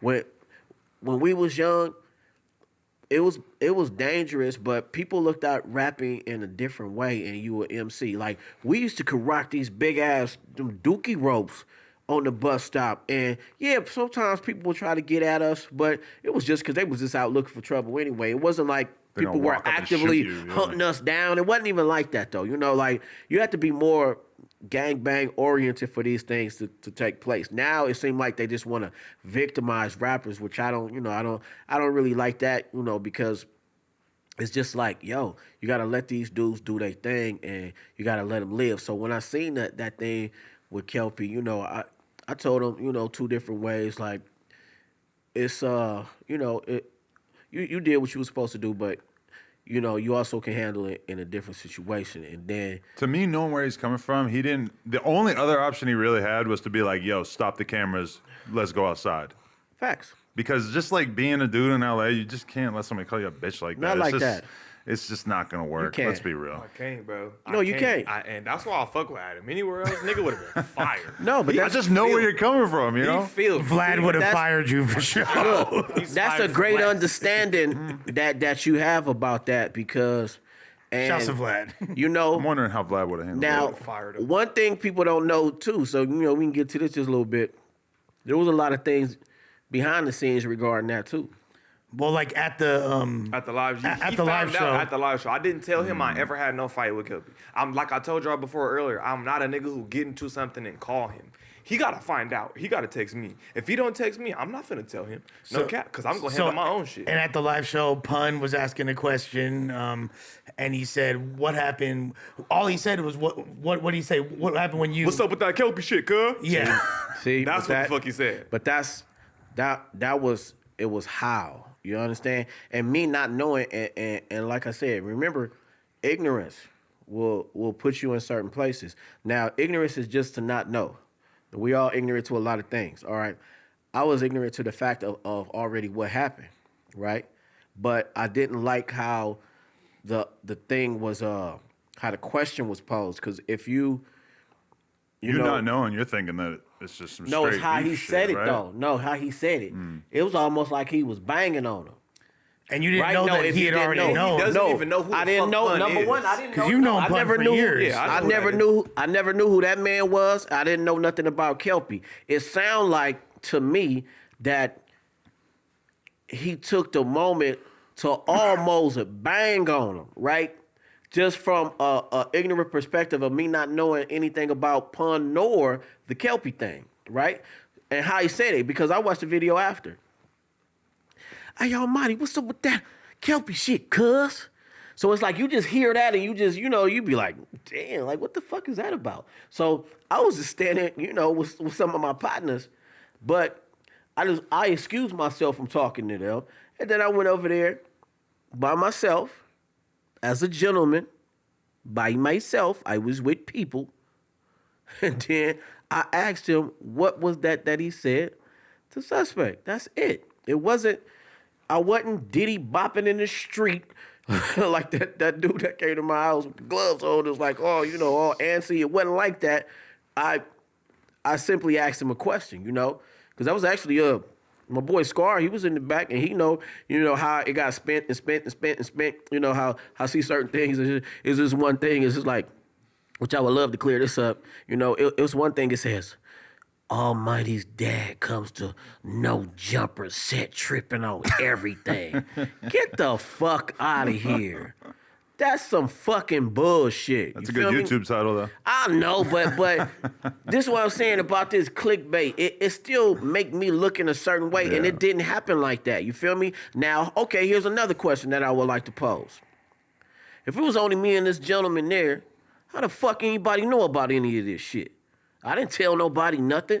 And that is true, because the people he was talking to beforehand were my partners. It was my little brother and shit who he was chopping Yeah, it up my with. nigga Smokey. My bro. Shouts to my brother Smokey. So yeah. Feel me? I don't remember how that came to light on air. Yeah, okay, anyway, so listen. Niggas on the I can receiving see, end. this is why I'm trying to figure out, how did this shit become, number one, public, or how did anybody in the building know? I talked to one man through man to man, like on some man to man shit. I never said nothing to nobody. Like I say, I was with people. I didn't even tell them. I didn't tap my homies. You feel me? Hey, walk over here with me. Nah, it wasn't like that, because I didn't go over there like that, But how I am, like my boy True was telling me, some people sometimes misconstrue assertiveness for aggression. You can be assertive. I'm very assertive, but I wasn't trying to be aggressive, because if I was, I would have tapped my boys and said, let's go over there. I didn't. I went over there by myself just to ask this man, what did he say? That's it. Now, the conversation might have swung a little left, but not, I don't mean in a disrespectful way. Some gang stuff came up and boom, boom, boom, boom, whatever. But then when I walked away, I seen my cousin. As I walked away, my cousin, he had picked up on what happened. So when I was walked away and I turned back around, he was already over there. And they had a couple of, gang bang conversation back and forth. But they know who each other is from each other's settings. I was like, all right, cool, whatever, boom, boom, boom. And then, my cousin was like, yeah, just know, Suspect, that's my nephew and shit. So, whatever. But, I rep this, boom, boom, boom. And that's how it was. It wasn't aggressive. And then, the other situation about, where a dude is talking about, it was 100 Crips, waiting, hold 100 Crips and all of this. Yeah, okay. It was situations behind the scene, regarding that shit too. And, dude like to say that it was conclusion that stopped it all. Now, guess what? Conclusion had a conversation with bro. So did somebody from his turf. Shouts to my boy Conclusion. Yeah. And so did somebody from his hood, though. Remain nameless. And so did another person. Because another person hit me up the other day, was like, nah, I talked to him and his people and shit, too. Just to clarify for people, we're now talking about ODM Slim. Facts. Yeah. I don't say nobody's name. I got you. Situation. Yeah. The situation. All right. The situation is the situation. You feel me? So I'm just saying, it wasn't like that. I talked behind the scenes, with some people about it, because let me clarify this too. The only reason that I would get into anything is like how the young dudes say this. All y'all old niggas talking about what you gonna do and shit, the suspect and all that. If you one of these air quote old niggas, nigga, I'm gonna step in and intervene. You feel me? You 30 plus and you're talking about what you gonna do or what you're not gonna do. Yeah, nigga, I'm gonna say something because this is my motherfucking son. Period, point blank. So any old nigga out there, you feel me, that you got any issue with this young man, run it through me. That's it. And that ain't no tough guy shit. This is my motherfucking son, nigga. This is my junior, nigga. So any old nigga, period. You got any issues with this guy, run it through me. They call me Rifleman, I'm Ellay Khule. And that's period, point blank. And I ain't what's the cutoff guy for shit. What's the cutoff for old, just so people know? Right now, I want to say 32 up. Oh God, if you like 34 trying to fight me, you got a problem. 32 is a young old. That's a very young old. I'm 39 and I feel like, okay, 40, I feel like 40 officially like makes me 18, old. 18 29, I'm whatever gonna age suspects say is his cutoff. But for sure, That's what my 29. cut on. 18, 29, if you older than 29 and you like a big buff prison nigga, you liable to get popped. I'm not finna be fighting no nigga 32. No, with a barrel chest I know and this. shit. So this We ain't doing one. that. So I'm saying, so a dude 10 years older than him supposed to be talking crazy to him about some random internet shit. You know what I mean? And talking about running phase and all this dumb shit. Like, I know he been around for a minute, but people don't understand this, how young he really is. When I was this dude age, I had him at the age he at. Facts, and I got a 6-year-old. I was a fucking idiot. Facts. You dig? Period. I wasn't mature till about when I really hit 30 when I started trying to figure real stuff out in real life. You I'm dig? probably more mature at this age than you was, but because I got you. I was an idiot. You dig? And so I'm saying, like, this is how I measure the shit that I see him do. Or, I'd be like, well, shit, he didn't do this. So, all right, I got to leave it at that. But how did that feel being in the crowd, seeing him up on stage at the No Jumper Live show? Because you always known that he was pursuing entertainment and shit, but that must have been kind of crazy to see him doing something so different with it. No, what happened was this. When I saw him that he wasn't on stage, because remember, he was Right, yeah. he was with me. This is how we learned about all this happened all at the same time. Me and him texting back and forth. And then, so, I'm with my people, one of my boys right there, Scarred, and my cousin, my nigga Blue. So it's like, boom. He texted me and he told me, do I want to come to the back? He got one pass. And from our time, our age, we don't roll like that. A lot of dudes be clout chasing these days. I didn't ask for this interview, if you understand what I'm saying. A lot of people, be running online just with all this shit, like how we was just talking about prior.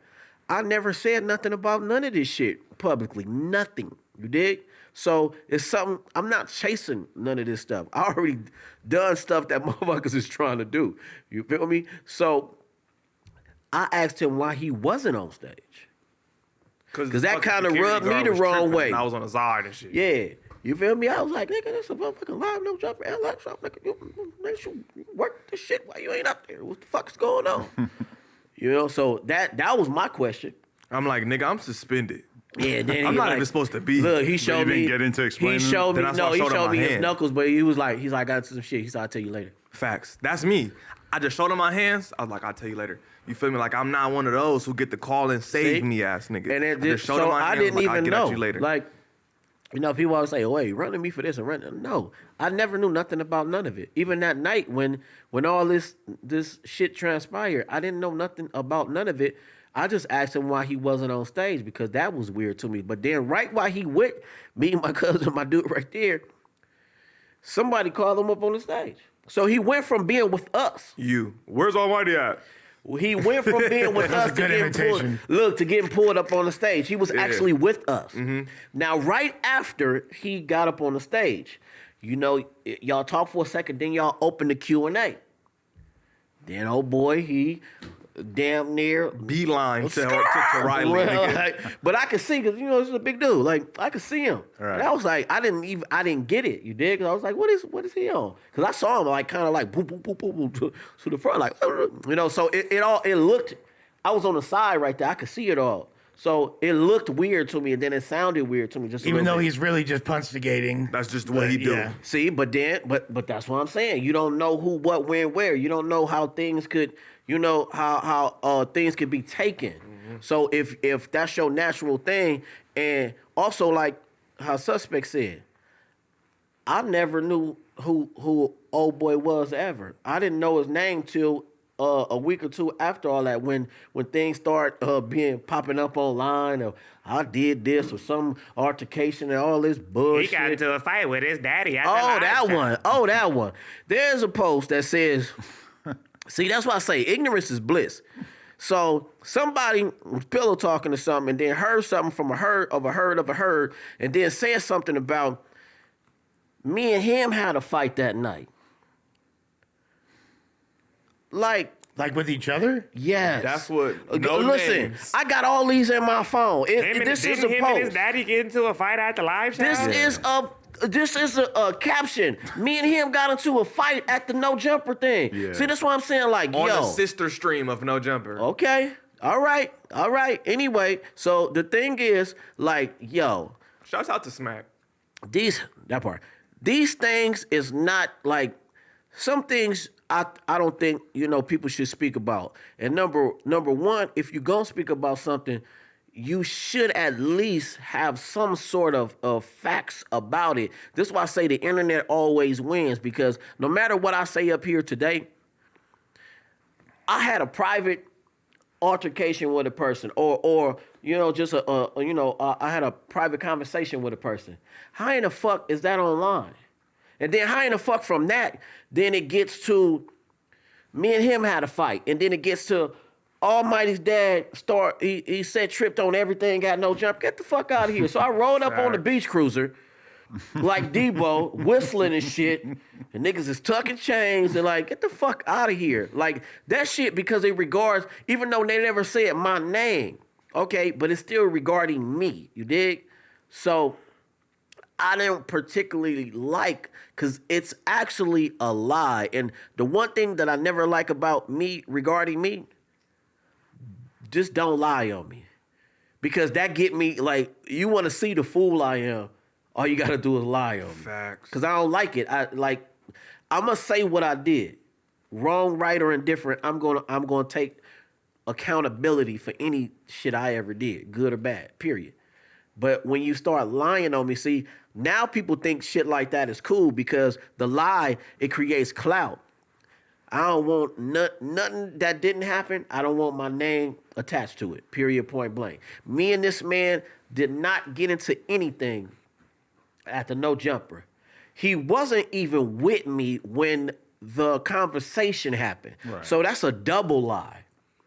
So, okay, if they meant to be, me and him was about to fight somebody, that's a lie. Facts. He was on the stage when this shit happened. Facts. We wasn't about to fight, and there was no fight. Nothing regards with me and him, period, point blank. So that like shit like that's cap though. That's all cap. And you and Pun were never. It never really got like that. It wasn't like that. Shouts to Pun. For me, He's good, it dude. wasn't. That wasn't my approach because, like I said, I was with people. I could have just easily been like, if I thought that, we was about to do something, I would have tapped my people. Like I say, I'm talking to Smokey. I heard the shit and I told Smokey, I said, hold on, I might have heard something that I don't know I heard. I said, I'm gonna go talk to homie right quick. And I put my drink down. I went over there. But it wasn't I'm hella aggressive. I'm not like I don't got my Niggas hands don't know balled him. up. When it's that time, he's not gonna do no talking. He's just gonna one punch you. It wouldn't have been no argument. I wasn't like so, but I can understand how things can be taken that way because he's coming back from right there, and then I jumped in front of him, but before he get too far, I just wanted to be like I wanted what they call clarification because I didn't understand what was going on. It wasn't to I'm about to do this. It wasn't like that. But I'm also I'm down for the get down when anything comes to regarding my kids. Now who ain't though? You dig? So niggas be talking all this crazy shit. Who ain't? Adam's for sure taking Parker Ann's face. Anybody in here with kids already know if anything. Look, his mom always used to say, I fight kids. When like your kid get bullied at school and then you go up to the school and you be like, I grabbed that little motherfucker up. You feel me? Or where your mom at? I'm about to beat her I up. haven't had to do that yet. See? I'm looking forward to it. See? Yeah. Well, your baby not in school yet. But you I would will go push one of them But little you kids would over still right do now. it though, right or wrong. You would still do it. Anything regarding Whatever your child. she needs, yeah. All right. So I don't understand why people always mixing my name up was like, oh well, he did this and he just this is my goddamn son. He's a junior. And We I got don't the be same starting none of damn them name. problems. I don't never start them. I just finish them. I'm just saying it, but this my legacy to life, not just my rapping. Yeah, I gotta protect this dude, and I think that's, but it ain't like I'm walking around like wherever he at, I'm his security. It's just like if I try I'm to there. leave him at home. I swear to God. All right, if I'm there and I need to be involved, I will be involved, and that's it. Y'all though. ain't You know never what I mean? seen him. How many beefs I done had in this building See? and y'all ain't never seen me See? pull up with none of these niggas. But this is what I'm saying. And Ever. also, and you never heard me speak about this. Me and you, if I see you, then me and you will chop it up on the side, right? Right. It ain't like I go public. I know who he is. I know what type of profile, he has. I have a whole nother profile, and I leave that as me and him as entertainers. We always, up to this moment, we, for the most part, kept that separate. Facts. Because of the bullshit we get into. You feel me? Yeah, he got beefs. I got beefs. That part. we just So wanna it's not leave. like I want somebody to see him and be like, oh, I know now. You feel me? But but for the most part, because you can Google and YouTube our names now. Especially since that other last incident where it's like, oh well, somebody's dead. It's like, man, that shit. Some of that shit is all. I'm talking about cap. I'm talking about like a hat store, all cap. Like it didn't happen. How somebody will send me some stuff and I'll be like, damn, is that the caption? And like I say, I don't play when it comes to that sort of stuff because I build a reputation for myself. And guess what? He would say, yeah, when I was young, I was a hothead. But guess what? I had to work to create a better name after that. You dig? Like, when we would go from places, people would be like, oh, they'll call us cool in the gang. It's cool in the gang or Rifleman and them is fucking shit up. And I got tired of that. That's me. Well, it's also That's me right now. It's crazy to see, you being from Broadway, and now there's like a whole new generation. You got like G Perico, one of the biggest rappers in LA, Perico, yeah, is from Broadway, and like, is it kind of cool to see like the legacy of your hell neighborhood? yeah. I'm proud of Perico. Cause I'd be around when homie was just a young dude. You feel me? When he had like, his little fade and all that, you know what I mean? But dude has always been a solid sort of individual. And what connect me and my nigga is really the homie S Bad. And I was gonna say I don't know if he know that, but I think he do. S Bad is damn near, like the Tookie of the hood, like, but in a good way, he with all the bullshit, but he's like really positive too, cause he used to have a studio, we used to do like West Waves Productions, so he'd be in the studio and, you know, he always tell me to come through there. Like I said earlier, he'd be like, he said, homie, you know, you don't be in the hood, but nigga, don't never forget, nigga, you always one of us, homie. You know, like I say, when I'm moving around, it always ring in my head, you know, kind of like, yeah, that is kind of true. You feel me? Well, it's dope. Also, like I feel like of all the new school LA rappers, Perico kind of has that vibe from back in the day. He really remind me of, you feel me? Yeah, he like older. Yeah. When No, I it- was going through my shit, I'm pretty sure he's basically like the first LA street rapper I ever interviewed. Word? Oh, that's dope. That's dope All- because 2017 or something. you know what's funny? Before Draco and all that, even. think so, yeah. We used to be in the studio together, and I asked him, you know, when I seen him, you know, it was like a year or two ago, I was like, I said, man, you remember the song we did together? He's like, we did a couple. Then I was like, nah, the Posse on Broadway. That's hard. He was like, yeah, I remember that. But we was just in the back S-Bow studio just busting, you know, because at the time, the homie was trying to create a record label, you know, S-Bow. And he already knew that I was doing my thing because I brought my CD Riflemania over to the hood because, you know, the funny thing is this. I like to say real quick about how I got my names, how my name's changed. Okay, Ellay Khule, I made that in the 8th grade. I had a teacher. She used to tell us that the slaves used to get their names from where they lived and like what their demeanor was or, you know, their characteristic. So it could be like, you know, Florida Slim. So I was like, damn, that shit hard.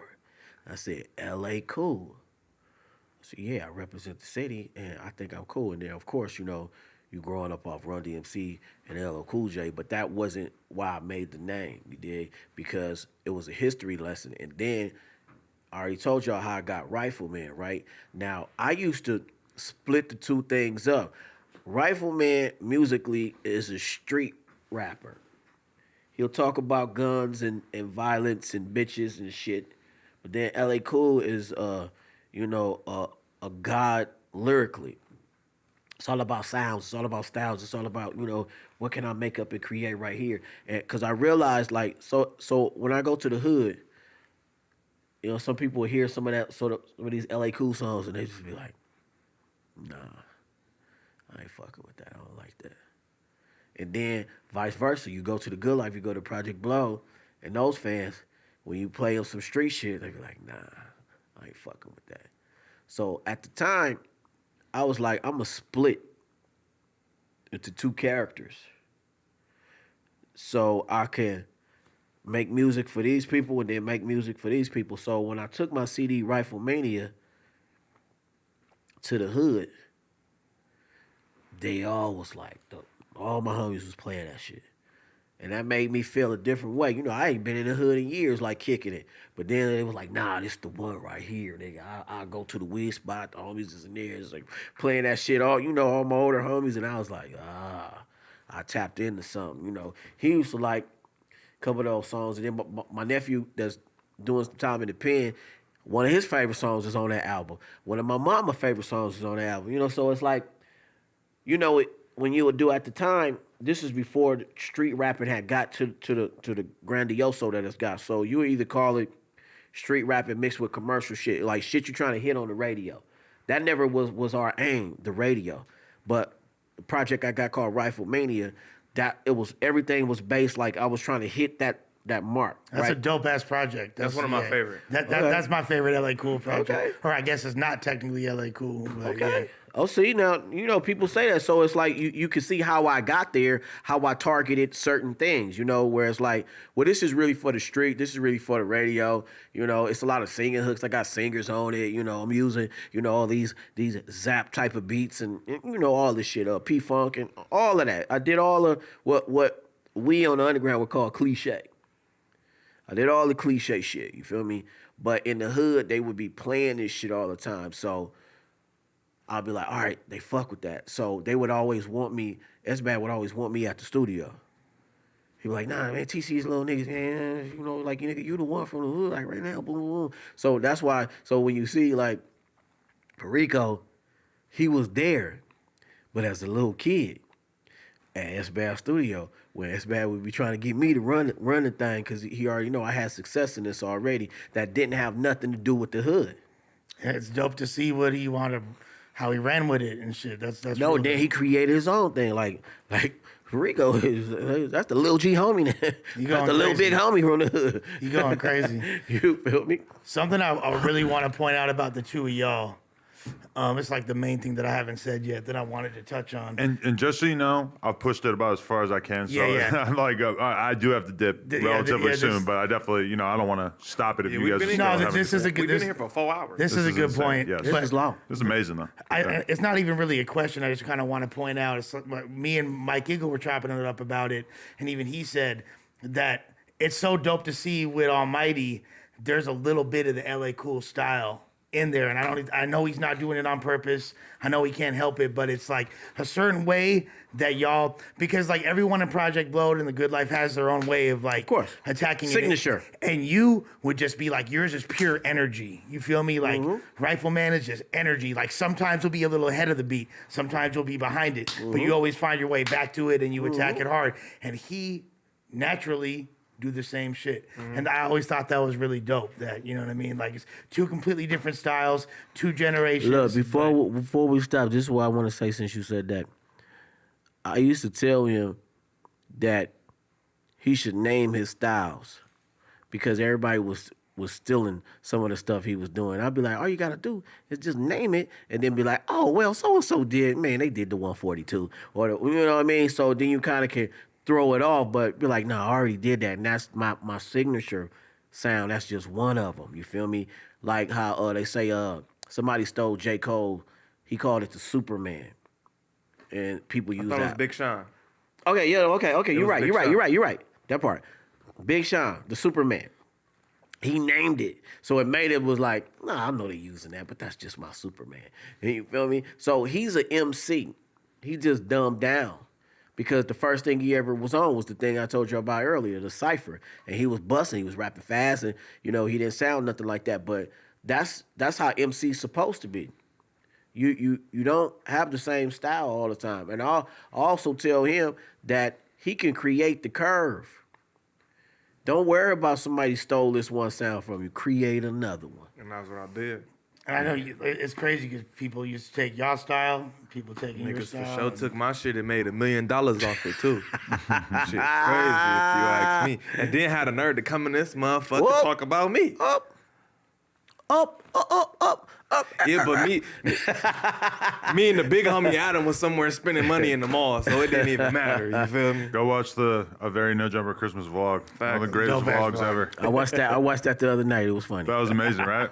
It was funny. We're gonna do that more. Tearing down the Wetzels. And just know we gonna keep the Blowed lit over here. You feel No me? cap, nigga. 1000%.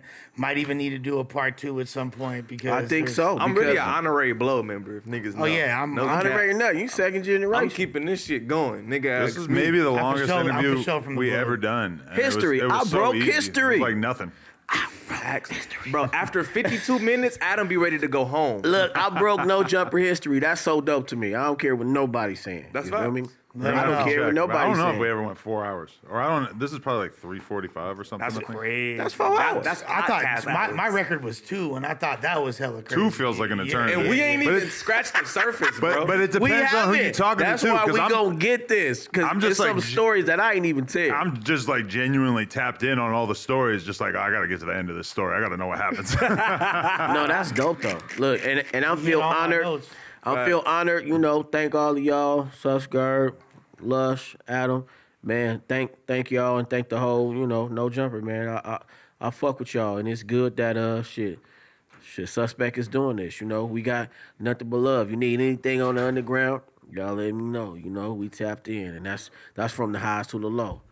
Let's go. Come on. It was an honor, man. That was Man, one of the best conversations I ever had on here. Dope, Yeah, incredible. dope. That's so dope, man. Cautious That's face facts, said bro. that. Because That's Adam so been dope. doing this shit 7 And years, I've been and looking. he be ready to go home. I've been looking at the MF Doom the whole time. MF Doom ring on right there. MF Doom ring, all caps. R.I.P. the GOAT. Let's go. That part, yeah, that part. For sure. That's right. This was dope, man. Shout out to all y'all, man. And these Ellay Khule and Project Blow shirts, y'all enjoy them. For sure. Appreciate Run you, 'em up. dog. Thank you, Yeah. Lush. Thank you, Suspect. Word. And appreciate your time, man. That was incredible. Coolest this is dope. motherfucking podcast, nigga. In the world. Check us out on YouTube, TikTok, Instagram, Patreon, etc. Like, comment, and subscribe. NoJumper.com if you want to support. OG Cali.